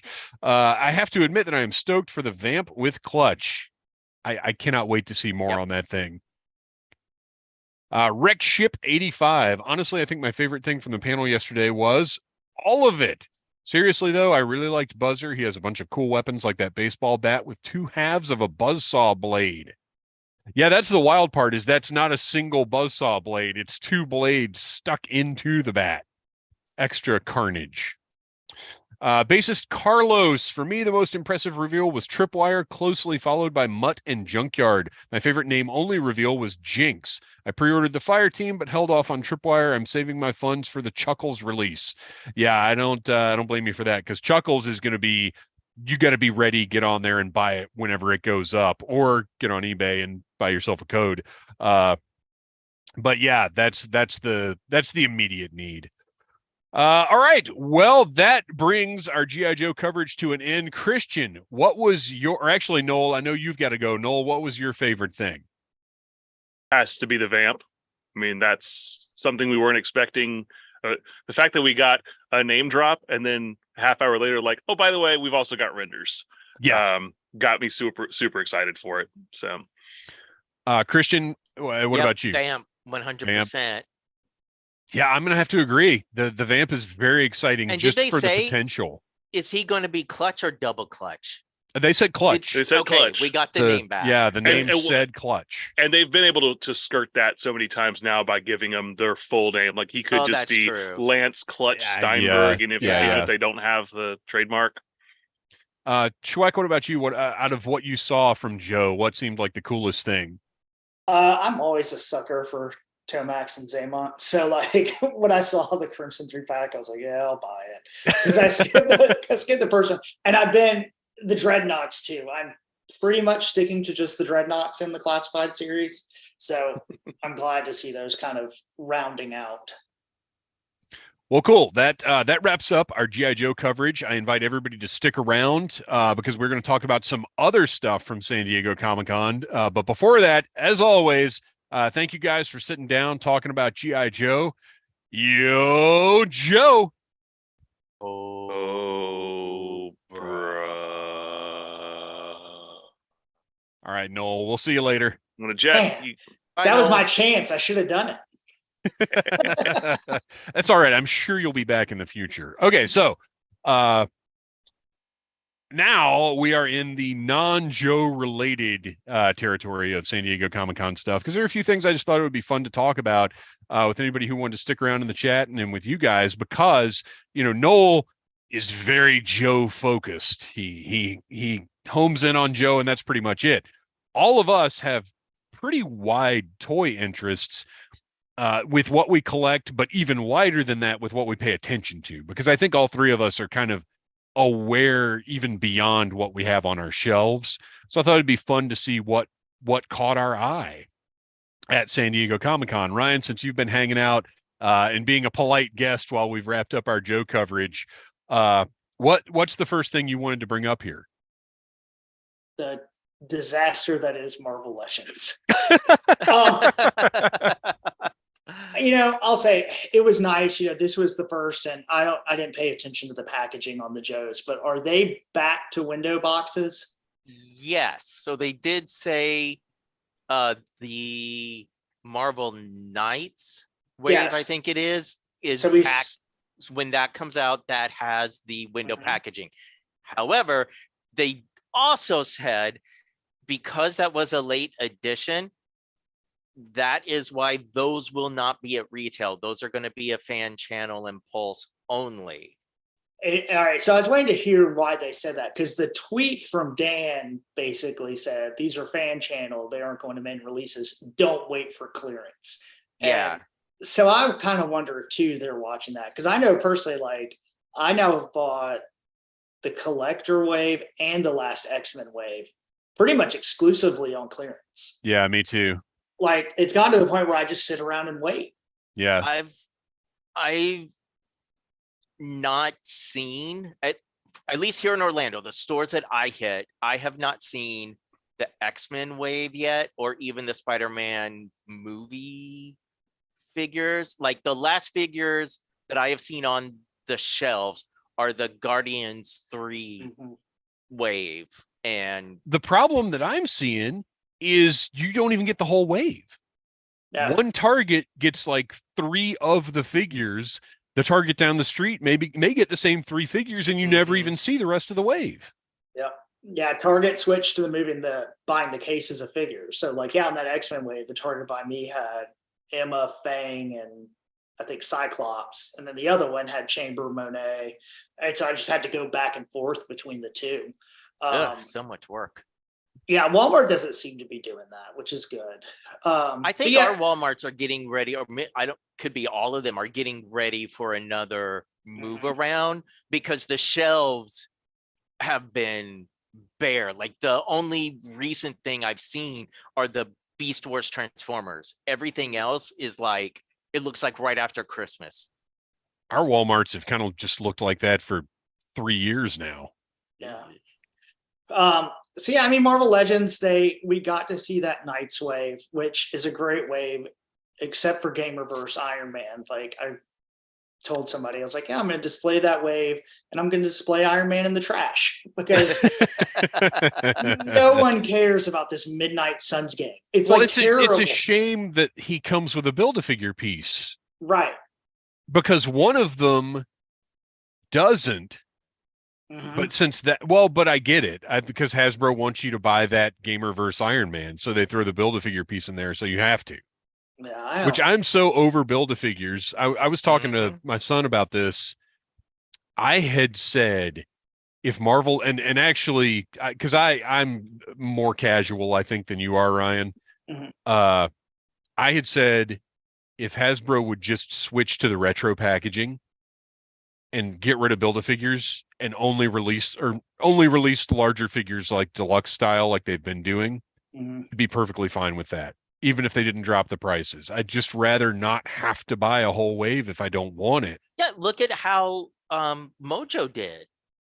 At least here, he never stayed on the shelves. Yeah. So put an oversized figure out, slap 40, $50 on him, and people are going to buy it, because honestly, I want Chad from the X-Men wave, but the only figure I want in that wave is Fang.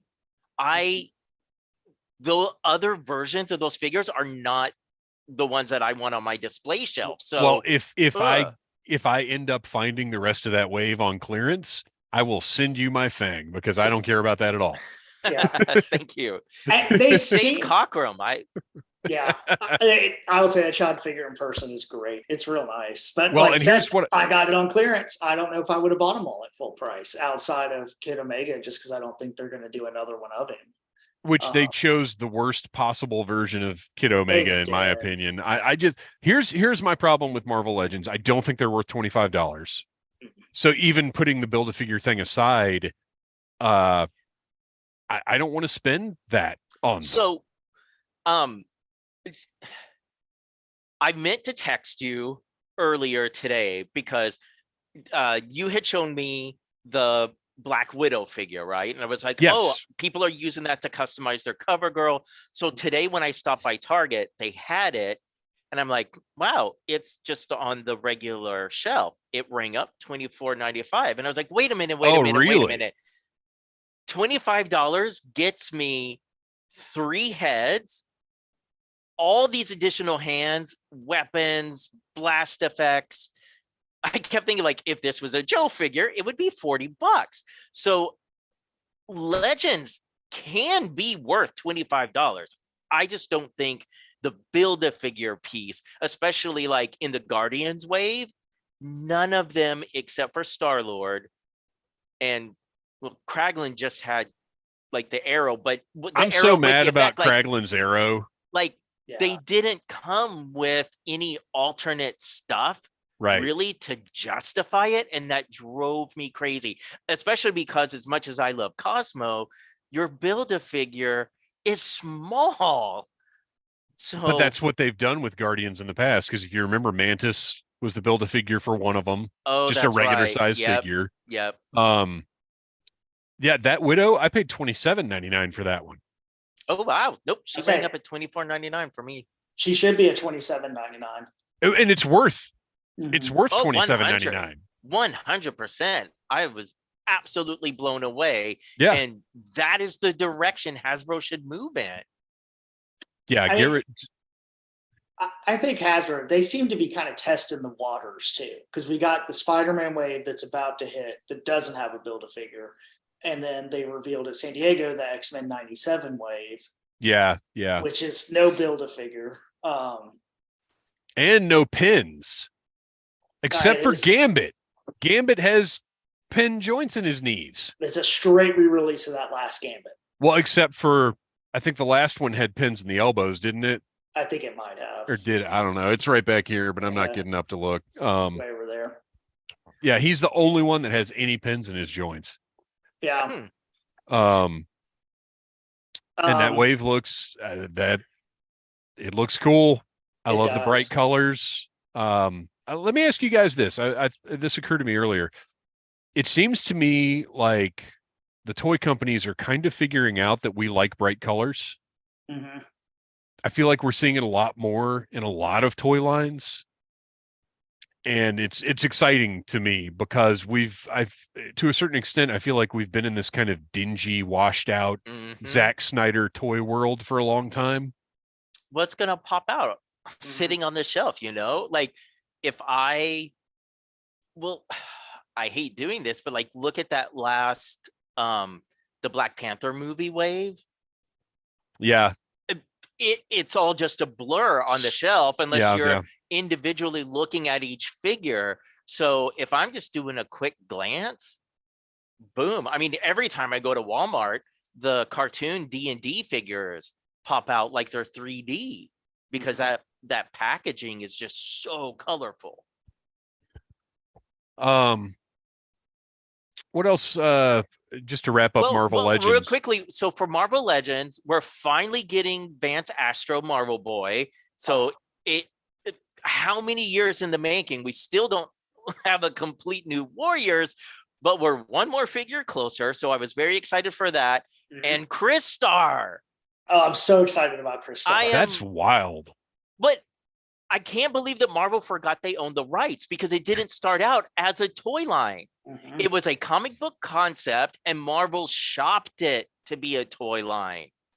And then Glenn Danzig stole the logo. Yeah. So, which, by the way, if the Marvel fact that it took this long, if Marvel doesn't release like Comic-Con next year, a Kristar figure that's like a smoky translucent with black instead of red that stands on top of the big skull base, because they own that. Yeah. They absolutely need to do that. And easy parts reuse. Yeah. The way I have seen people online blowing up about him, I think it's going to sell like mad, and you can do all the other figures in that line so easily. Yeah, I'm a Marvel Legends minimalist. I to be honest, don't even really care about Kristar.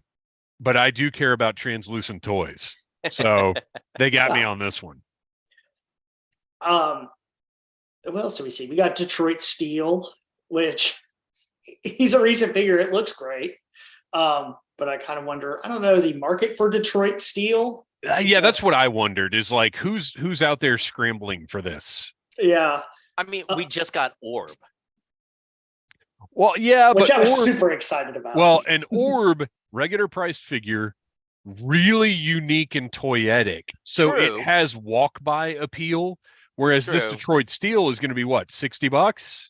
Probably. Or more? Oh, okay. Hey, yeah, because that Spider Woman from Across the Spider-Verse is $60, which is insane. Is it? Oh yeah. Oh At my Target, gosh. it is $58.99. Wow. So yeah, Although- Detroit Steel is absolutely. Yep. My thing with Marvel Legends, and they tease Dr. Octopus and they tease, the New Way Home wave. The biggest problem they have right now is whoever that rectangular is on Instagram that has leaked all of their content. Yeah. Like, it just takes away any excitement from Marvel Legends. I mean, you're teasing a wave I already know about. Same with the Marvel Knights. I would have been super excited about that wave, but I've known about it for 6 months and known exactly who's in it. Yeah, that's true. So I imagine it's driving them nuts. Whoever it is close because they're pulling years long planning. Well, and that's why we on Audible Interlude, we try to avoid anything that's like a leak. We try to avoid anything, we will. I said earlier, we don't speculate. Obviously we speculate, but we try to avoid rumors. We try to avoid leaked information because it really does suck the fun out of being a toy collector.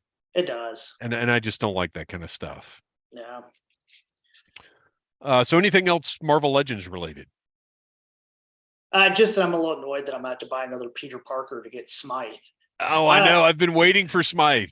And God, I love Smythe, and he looks just as disgusting as a figure too. It's so gross. Off-putting. Yes.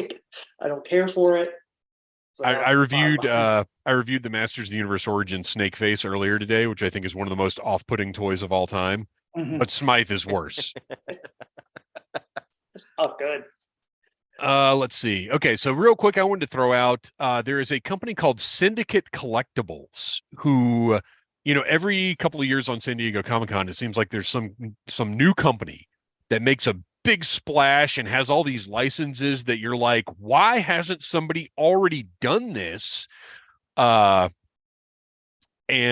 they are that company this year because they showed us True Romance figures that are sculpted by people that we're familiar with from other lines. And I should have put this in my notes, but this was going to be just kind of a casual conversation.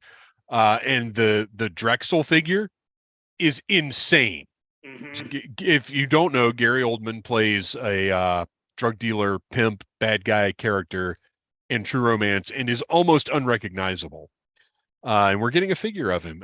So they showed several characters from True Romance, including Christopher Walken's character, which is such a wild thing. You'd think initially we're just going to get the two main characters. But they showed, I think, 5 characters from the movie. Yeah. We are finally getting reasonably priced Golden Girls figures because this company is producing highly detailed collector-oriented 1/10 scale figures and also retro style 3.75-inch figures. And we're getting Golden Girls 3.75-inch figures because if you remember, Super 7, I'm sorry, no, it was Super 7. NECA put some out. They did a set. Well, NECA put out the 8-inch fabric clothed ones. Right. Super 7 did a set of Reaction Golden Girls as a convention exclusive years ago. And I fully expected that they were going to be mass market, and they were not. They never came out anywhere else. And I don't even know that the convention exclusives got that wide a distribution. Oh, I do remember these now. Okay. So those are coming out. I'm delighted because I never wanted to pay $40 a piece for the NECA ones. It's as fantastic as they look. I don't need to spend $160 on Golden Girls action figures. That's just me. Ghoulies Yes. that look incredible, and it's the They whole look- lineup. Great. The sculpting is fantastic. These will go right next to your NECA Puppet Master figures and look tremendous. And then finally, the last thing I've got from Syndicate Collectibles are the Bloodsport figures. Oh my gosh. I love Bloodsport so much, and I'm so excited for these. Like, I Dude. want a whole. They just showed Frank Dukes and what's his name, Chun-Li, and like, I want everybody. Yeah, Like, that's a collection that's going to be hard to pass up, and they look incredible. My All of this favorite- stuff. My favorite thing in the Syndicate booth, though. Okay, so they had Bloodsport, they have True Romance, they have Critters, they had a Pumpkinhead, and then they had Jesus, like a nice like statue of Jesus. Whoa, I didn't see the Jesus statue. Yeah. Whoa, hang on. Let me go to Toy Art They here. they also had the Dragon's Lair statues, Uh-huh. which a huge fan of. I still have the action figures that were put out years ago, but I'm nervous about the pricing on these as to whether or not I'll be adding them. Oh, yeah. And so wait, is this a figure? Or this is a statue. No, it's No. a statue. Okay. So the Dragon's Lair, the Dragon's Lair is a statue. I'm looking for the Jesus. I haven't found it yet. It's a statue. It's just like in the middle of this booth with all these things, and then a statue of Jesus. Well, and also this Doesn't crazy need Jesus double in their dragon life. statue they've got. Uh-huh. So yes, they also have statues of Dio and Gene Simmons. And the Pumpkinhead looks like it's going to come in a large deluxe size. And yeah, they're doing a 1/6 scale Pumpkinhead that'll probably come in around 18 inches, I would imagine. And then a smaller one. True Romance. They've also got, okay. So I missed this. They are also doing retro style True Romance figures, and they've got basically everybody in the movie, including Dennis Hopper in the retro style ones. Oh yeah, I didn't see the Dennis Hopper. Oh god. And then the large scale ones, these are all out of order. Yeah, so they've got the five of the characters in the larger scale. So anyway, this stuff just looks amazing. Keep an eye on Syndicate Collectibles. They're not even on Instagram yet, or at least they weren't on Friday when I checked. So moving along real quick, I just wanted to mention Mattel in WWE had a couple of things that we've been waiting forever for. They are finally doing a Razor Ramon versus Shawn Michaels ladder match set that looks great. This is the 743rd Razor Ramon they've released in the last 2 years, but I'm here for every single one of them, including the forthcoming all-in denim Scott Hall from Nitro. We are finally getting an appropriately rotund Paul Bearer. Many Paul Bearer figures have been released over the years, and none of them have been big enough. And now we're getting two, because they're doing one in his traditional black suit with the makeup and everything and the black hair.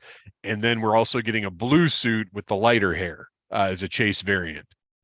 And then finally, a Hulkamania 3-pack with 3 different versions of Hulk Hogan, who is the only person they've made more figures of than Razor Ramon in the last 2 years. Kristian, what did you want to bring up here? What jumped out at you first? Well, I'm not sure if everybody saw, but San Diego Comic-Con 2023, we finally lit the funeral pyre for everything Masters of the Universe. The line is dead. Everybody just go home. As predicted by a prominent YouTuber. Yes, they were right all along. No, it was they had a Masters of the Universe case, and there was just a tumbleweed in it. I'm going to trust the Long Island medium now more than I trust YouTube. No, Masters had a fantastic showing. Me personally, I am not into the Origins line. But the Origins line is to which I say, and rarely will I oppose Kristian, But I will say this: you are out of your mind. It is I know, the best retail toy line in history. I know. Nice. I'm Masterverse. But they are expanding the Origins line with Filmation style figures. That is great because I know there is a whole section of Motu fandom that just wants That Filmation based characters, and that's going to keep that Origins line going for a long while. The Masterverse stuff they showed, again, awesome. Like the line is not dead. It's not going anywhere. Well, my concern when I first saw the Cartoon Classics figures, which that is the official name of that sub line, was that it was replacing Origins. But that does not seem to be the case, because we saw plenty of new Origin stuff, including the Snake Goddess with the interchangeable tail and legs. Yeah, I was very excited to see her because when my younger brother does do Origins, and when he had heard the rumor of Lady Slither, I was like, I wonder if they'll do just basically a large size scale of like what Boss Fight Studios did. And it's not quite, the tail isn't quite as articulated, but it wouldn't be in this line. Right, exactly. But it's going to stand with no problems. Yes. And you know what's funny is this beat Globulus to market. Yeah. And we also got, I don't know if that's Stone Dar or Rock On. It's Rock On. Oh, okay. The Origins Gwildor. Oh, wait, what? Did I miss that? Origins Gwildor. I've seen some people that hate it, but let me tell you, this is the Origins figure that, or I'm sorry, it's Masterverse. Okay, that's okay. I thought it was Sorry. Masterverse. Yeah. The sculpting on his face. Look at that and tell me they did not base it off of the troll from the movie Troll. Oh gosh, I don't even want to see this now. Because this is another one I saw on my phone but didn't zoom in on because I'm not a particular fan of Gwildor. Oh, I'm in the older listing. It doesn't have him up yet. Hang on. It's not a Billy Barty sculpt at all. It's kind of cartoony. I don't know. I dig it. I'm not necessarily a Gwildor fan. My classics version just lives in my Castle Grayskull. But this one just looks fun. Is anybody really a Gwildor fan? Someone somewhere is. I bet Billy Barty bought a nice vacation home with his Gwildor money. Okay. So here's the other Origin stuff. This is the updated page. The Cartoon Classics, tons of figures right out of the gate. But then we also saw Extendar, Cyclone. This stuff is also spread out. We're not going to get into too much detail. Just plenty of Masters stuff, and that they also showed, I believe it was just a design drawing, but the 1987 Evil Lyn, which is a movie Evil Lyn. No, they showed her, but I think they had a mock-up of her. Yeah, they did. Okay.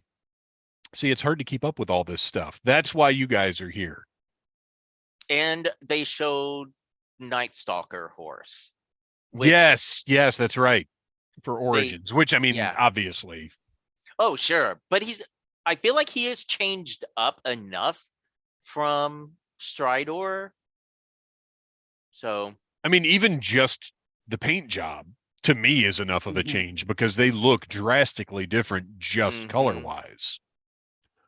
All right, Ryan, what's the next thing you had on your list? Oh, let's talk about my friends at Star Wars. Oh boy. Wah, wah, wah. I hate it that you've come on to be so sad. I am. This was not a great San Diego. Well, I take that back. If you're a vintage collection fan, there was plenty to be excited about. If you're a Black Series fan, the answer was no. Obviously the big news was, shocker, the HasLab is the Ghost. And wow, is it pretty? And massive.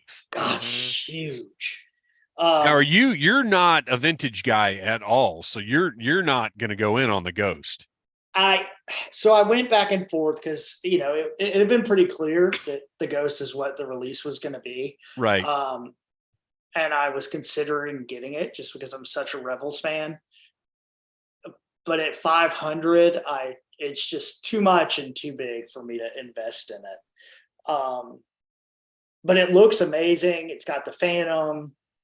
One thing I did think was really interesting about how the HasLab team is doing this is they went ahead and announced all the unlocks at the announcement, which I know is something that the other GI Joe and Marvel fans have been asking about. Like, just go ahead and tell us, like, let's know. So you can theoretically get the Ghost and most of the Rebels team. I think it depends on what the core offering is as to how they should reveal the unlocks. For the Dragonfly, I feel like it just wasn't enough of a sure thing and they needed room to pivot on what they were offering with it. Whereas with the Ghost, the buzz was already there. You're going to want the crew. Like with that, just show it all up front and give everybody the confidence that we're going to get everything we want with it. Yeah. And I think that might have changed the Rancor if they had done the Rancor that way and done the unlocks correctly. If people had known they were going to get that cardboard backdrop up front. I think it was the Luke. If I had known, and I don't collect black, I'm a vintage, but if I had known that I was going to get another Jedi Luke, I would have backed the Rancor. Yeah. I think a lot of people probably would have gone in that direction. What's interesting to note about the Ghost is they were very specific that these figures are coming on exclusive card backs. We know how this works. Those figures are also coming out later in the regular line, 100%, and that's fine. Well, one thing I was happy they did. So before San Diego, they had revealed that Star Killer set that's going to be the Pulse exclusive. Yes. Which looks great. But in the announcement, they were very clear. We're also going to release Star Killer as a regular release. And I appreciate that. Like, I wish they would do that for more things. Of course, it would trick me into buying less things. But,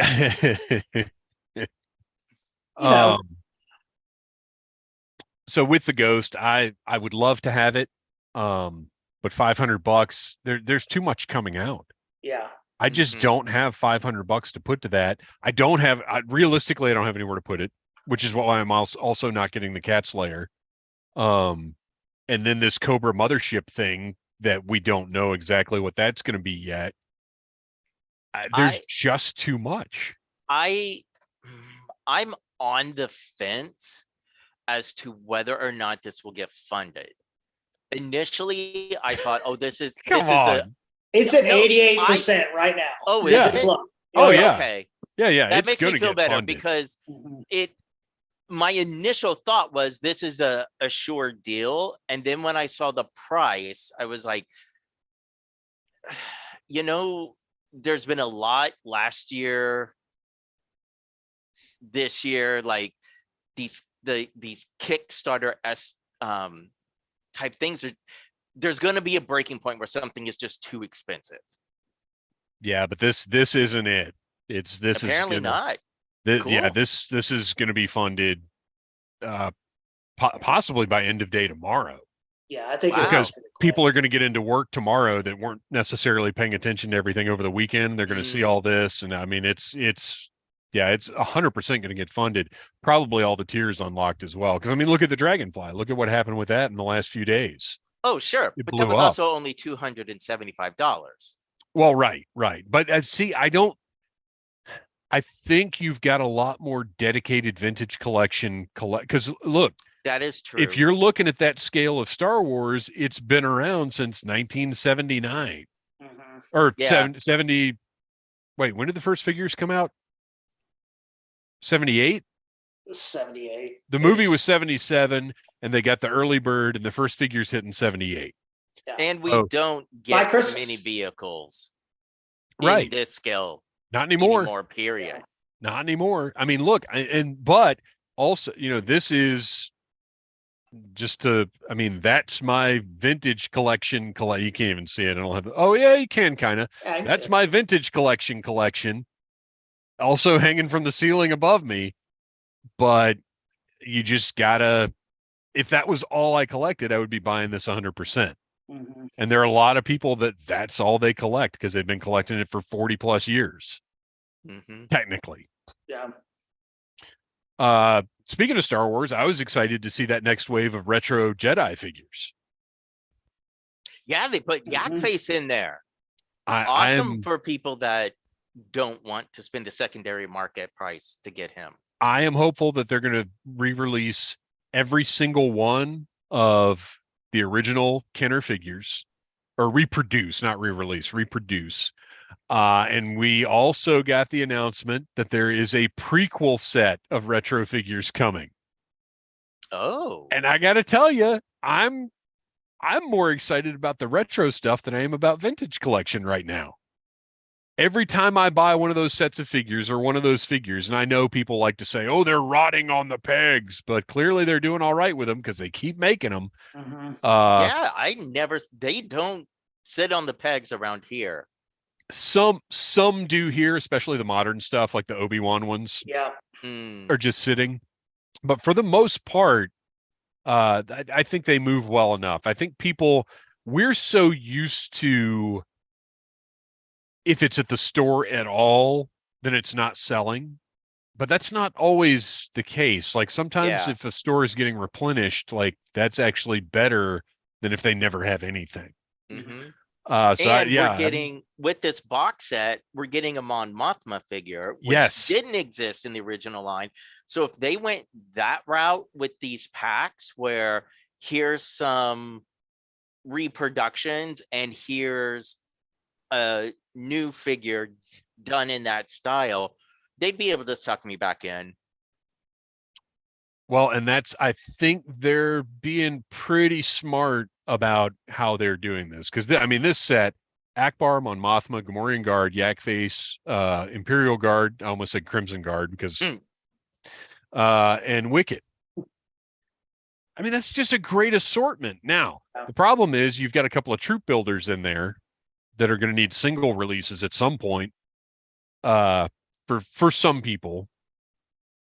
With these, I'm not going to troop build anything, but those are exciting to me. I get more excited about those retro figures now than I do about any of the other Star Wars offerings.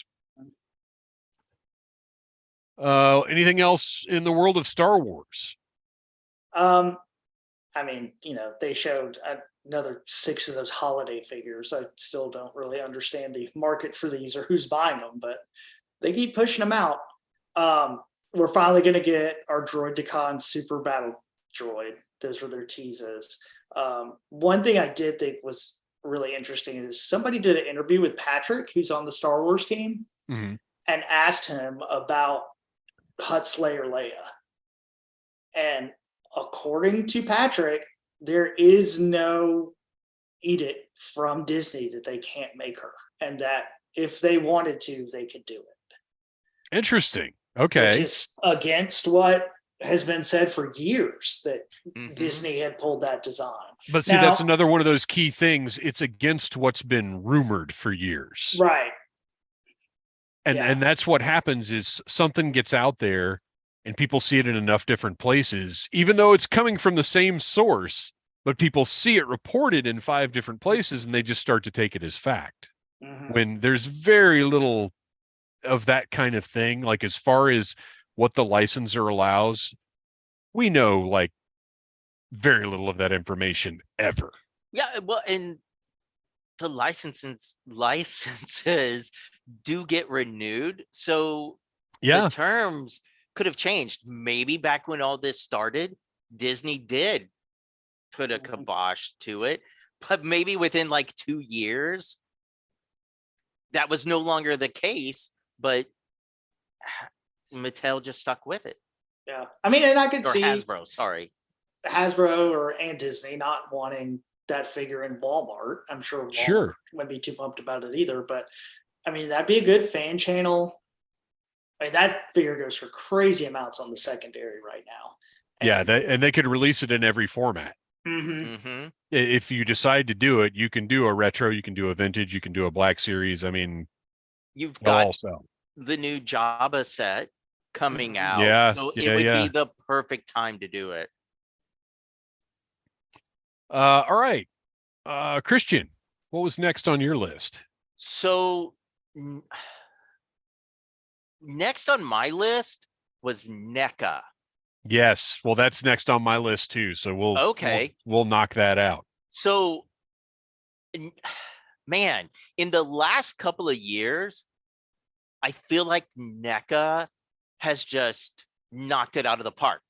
Yeah. I used to sort of poke fun at them because their figures always fell off the shelf, and then when they did, kaboom. Yeah. But their quality control has definitely improved, and branching out from the horror stuff and getting more into the pop culture, like the Owl figure, the Defenders of the Earth.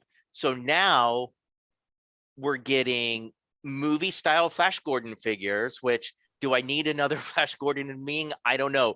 But a Brian Blessed Right. Boldar, hello, that is an automatic buy. Yeah. Dinosaurs, automatic buy. Like, give me more of this. Yep. Yeah. They're fulfilling a niche need in the market with this kind of stuff, which, to an extent is what NECA has always done. Just because the horror has been their bread and butter, well, at one time that horror was a niche of the market. Oh, sure. And now it is a massive portion of toy collecting. Yeah, they got me really excited with those Flash Gordon figures. Those might, well, we'll wrap up with that. And they also showed us a new Count Orlok, which, my gosh, how many Count Orloks do we need? Literally every company that has ever made toys. I think there's a Marx Count Orlok coming out sometime next year. Haya has a Count Orlok. My gosh. We had already seen the Predator from Prey, but we got a better look at it. It looks fantastic. I'm pretty excited about that. They're doing an Ultimate Chucky from season 1 of the Chucky television show, which is pretty significantly different from the other Chuckies that they've done. I'll probably actually pick that one up. Alex Murphy, a pre-RoboCop is coming out. Oh, yes. And it's one of the most disturbing action figures I've ever seen in my life, because it's got 3 portraits, and one of them has the bullet hole in the head, and then it also has a removable forearm with the shotgun blast forearm and a squirt of blood. Oh, I missed that. It is repulsive and upsetting, and I must have it, because RoboCop is one of the greatest movies ever made. Although we need the rest of the RoboCop cast as well. We need Melting Immel. We need Clarence Boddicker. Let's see. The D&D line, they showed off Elkhorn. So I'm super excited about that. I'm actually ready for Wave 2 to hit. But I didn't hear them, like, they had the figures on display, but I didn't hear them give any sort of updates as far as when those are going to be shipping. But I'm glad that line is continuing, because those are some gorgeous figures. Yeah, I got Grimsword and Warduke, even though they're a little outside of my kind of NECA collecting, and they're just incredible. They really are. We're getting more Elvira figures. We're getting one from her Christmas special, and we're getting what is it, Toonie Toons? Is that their cartoon looking little Staction figures? Yeah, well, they're calling them something because they're Toonie Terrors, but they're calling that's it. These new ones are something else. I can't, tuned up something. I don't know. Okay, because we're getting her on her couch on the Shea Lounge, which that's going to be a buy. And we're getting a Pee Wee Herman with Terry. That's going to be a buy. So they knocked my socks off. From the Teenage Mutant Ninja Turtles lines, the ones that I collect anyway, from the Mirage line, they showed Baxter Stockman, Rat King, and Leatherhead, which That Leatherhead. That's a Ugh. nice figure. Dude, these Mirage figures are, I actually just reviewed the Splinter earlier today, and I did not realize that he comes with the 4 baby turtles, a small version of Splinter, the broken TCRI can of ooze. I knew he had the Utrom in there, but all that stuff is packed behind him. They're unbelievable. So I'm excited about those. From the Universal Monsters crossover figures, they showed Wolfman Raphael and Creature Leo, which Creature Leo is the one that I have been waiting for. Mhm. You knew they were going to do it because everybody loves the creature, but I'm super stoked about that one. And then movie Teenage Mutant Ninja Turtles. This is from the sequel. They showed the foot soldiers from Secret of the Ooze, which looked quite different from the ones in the first movie. Training Kino, because of course you're not only going to do one Ernie Reyes Jr. figure. Shredder's Throne, and then 2 different versions of David Warner as Professor Jordan Perry. One from the beginning of the movie when he's in the jumpsuit, and then one from later in the movie in the lab coat. And they all look great, of course. And then finally, 2 more Puppet Master figures. I thought they were done. I thought they weren't making any more, but they showed a 2-pack of Jester and 6 Shooter. So those are absolute buys. I've got the other Puppet Master figures. I think I reviewed them on the channel. And they're so tiny, but they're amazing. Ryan, was there anything NECA put out there that kind of blew your mind? I've stopped keeping up with NECA quite as much. There's a lot. There is. And Turtles is one of those traps for me where I look at them in the store and I'm like, if I go one, you're done. I'm going down that well. Yeah. So. Yeah, you couldn't, like, if you love Casey Jones, it's not like you could just buy a Casey Jones figure and be done. Right. They would get you. But especially with NECA's product now, like Kristian was saying, they are really producing toys now. Like, yes, they're still collectibles, but they are so much more functional than NECA stuff in the past. So if you buy a current NECA figure, you get it out and you realize how sturdy they are now, how well they move, how well made they are, how many accessories they have. You're going down a dangerous rabbit hole. Yeah. And their distribution has gotten so much better than it used to. Oh, yeah. Yeah, absolutely. Nightmare. Okay, that is everything that I had. Schweik, did you have anything else? Yeah, the last one I had was from the once darlings of San Diego Comic-Con, old Mezco. Oh, man, we used to spend an entire hour talking about Mezco. Yeah, they really didn't show much. I mean, we saw Nightwing, we saw the Mask and the 112. They also showed a White Ranger that looked pretty good. But what I was really interested from them, did you see the 5 points Batman the Animated Series and the Turtles? I saw the Turtles because they showed those back at Toy Fair. I did not see the Batman the Animated Series ones though. They are nice. Really? They show, like, for the list. Are they on Toy Arc? I'm looking. Let's see. I've just got Mezco 5 points and Ninja Turtles Here they here. are. All right. So the first series that they showed was a Two-Face, Catwoman, Joker, Robin, and Batman, and the Batmobile. And they look fantastic. I had forgotten they were doing the Batman 66 5 points. I totally forgot about that. They look like really great upgrades of the original figures. Oh man, I don't want to hear that. Because I've got all the original figures, and I've also got all the DC collectibles figures. Oh yeah, you're gonna want these. Oh no. Where is It is on the Toy Arc page. It's towards the bottom of page 1. Oh geez. Oh, okay, wait. I'm in the listing everything page. Let me get back to the main page.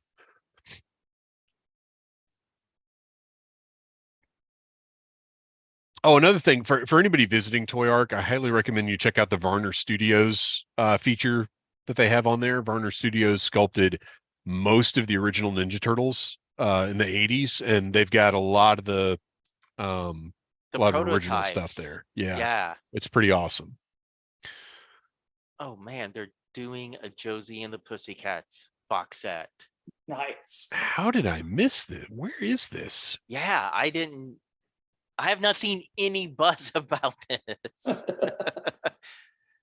I Thank like you, Schweck. randomly like passed a picture and I was like, what is that? Like I saw the Batmobile.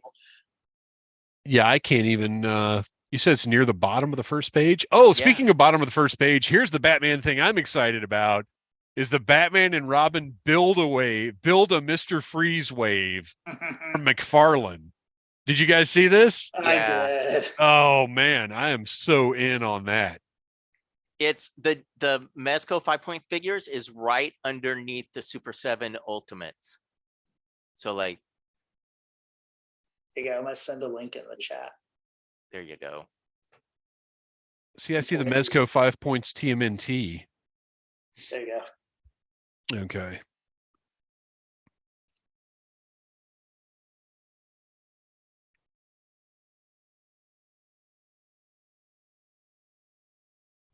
All right. Oh my gosh, get out of my face pop-up.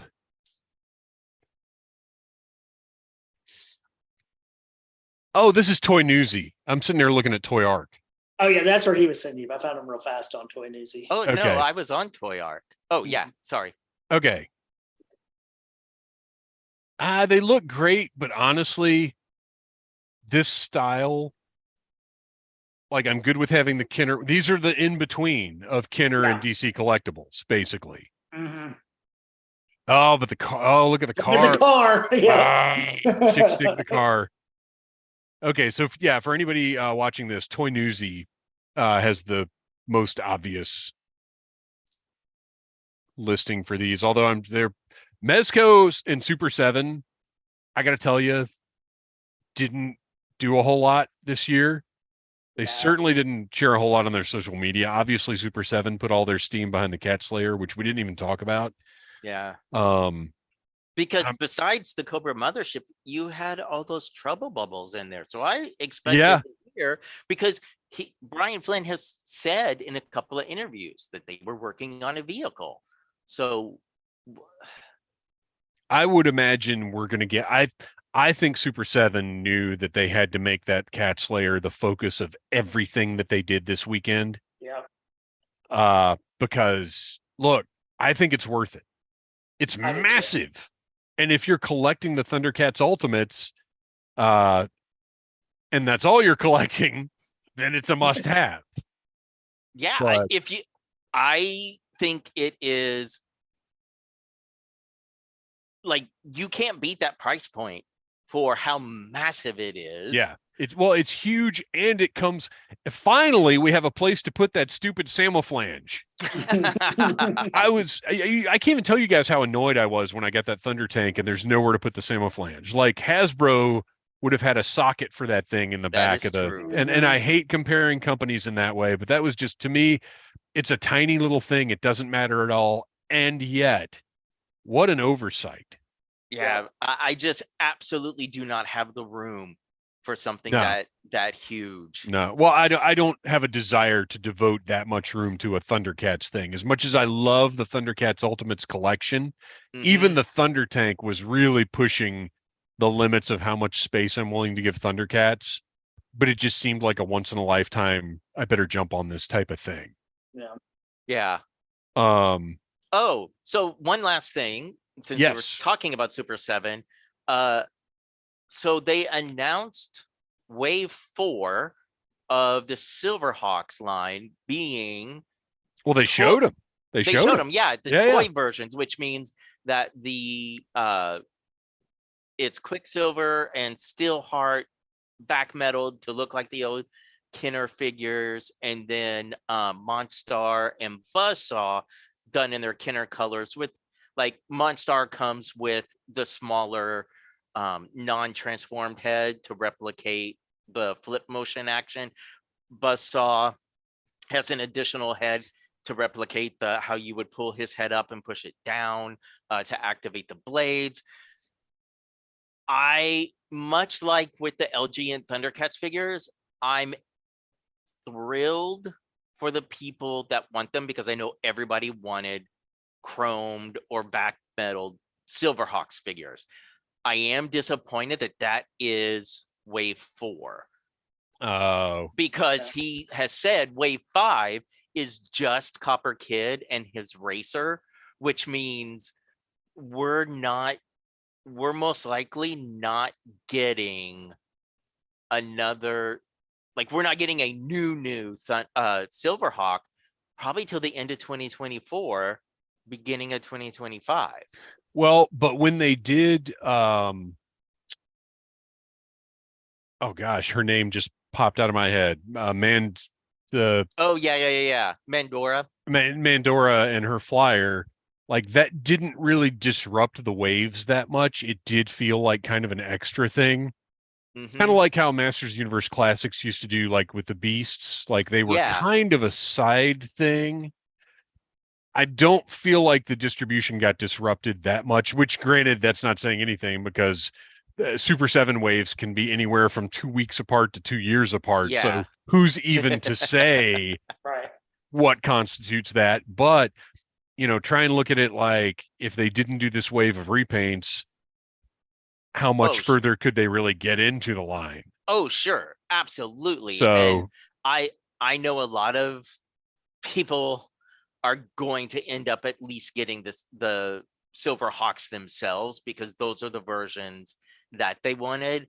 I still want to hear more about yes, the process. I want to know how they're achieving that look because it cannot be vac metal.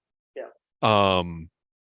If they talked to Mattel and they found out how Mattel is getting their Origins figures to look like that, then that's Yeah. potentially And a very good thing. there was someone who said that in an interview, and again, this is speculation because I have not seen this interview on YouTube, but that somebody that had a Comic-Con interview up with Brian, he used the words vac metal, but I'm like, until Super 7 puts a statement out, like until he's on We Want More Thundercats channel, Right. I'm on the fence with those because, you know, my original Kenner figures, they peeled, they flaked, like Yeah. there's just, and I don't have. And as much as I love Super 7 and they're they're my heart's favorite toy company, I simply cannot put my trust in them for something like that. Mhm. I need some facts and some figures before I can just dive into that. Yeah, but it does make me wonder. In one of the last interviews I saw with Brian, he was talking about how there was something they wanted to do with Silverhawks, but the factory that they were using was saying no, Yeah. that they didn't want to do it. He didn't say what, so he said like, "Oh, we're looking for a new factory." So I wonder if that's what this is. They were trying to figure this process out, and the other the original factory was just like, no, this is too complicated. So yeah, definitely need more backstory. So to wrap this thing up, well, I'll start because mine is going to be anticlimactic, I think, for anybody. But it's just it's the one thing that blew my mind that made me say, I can't believe that's happening. I'm very excited for that. It's an instant purchase, and that is the Drexel Spivey figure from Syndicate, the True Romance Gary Oldman. I can't believe that's happening. I'm so excited for it. It looks incredible. That's the one thing that like really and truly just got a big reaction out of me from San Diego Comic-Con this year. Kristian, what was your kind of favorite reveal or sighting? The Chris Star. Yeah. When you sent that to me, I told you, I said, oh, at first I thought it was an Origins figure and now I'm disappointed, but it's still, you know, it's still going to be. Years ago, there was a Kickstarter of a guy that was going to make them in classics. size. Oh, wow. I So mean, that- we're talking, this is like, Yeah. 7-8 years ago. Yeah. And it just never happened. And I was like, if that didn't make it, we are never going to see Crystar figures again. And then boom. But now the power of Hasbro compels them. Ah.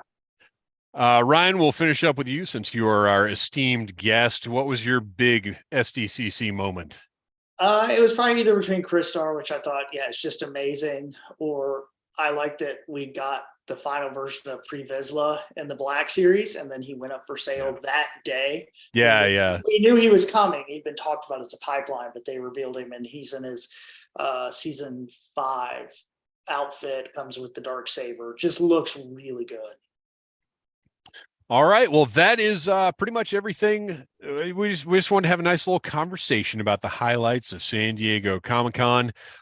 Before we go, Kristian, where can we find that toy photography that you do so well? You can find me on flickr.com and Instagram under Legion Cub. And Ryan, unless I'm mistaken, I believe you have a whole other podcast empire that you're involved with. Yeah, we myself with Chad and Beth host Execute Chapter 66, which is a Star Wars book club where we do a new book every about 2 weeks and do some news and things like that. And you can find us wherever podcasts are and on Instagram. All right. Well, thank you guys for sitting down talking about just general toy talk. We might do this sort of thing more often. We're going to see how this one goes, see what kind of views we get. Maybe do a separate one before too much longer about just general toy news. But since we don't have another sign-off set up, I think we're going to go with another Yo Joe. So until next time, Yo Joe. Cool.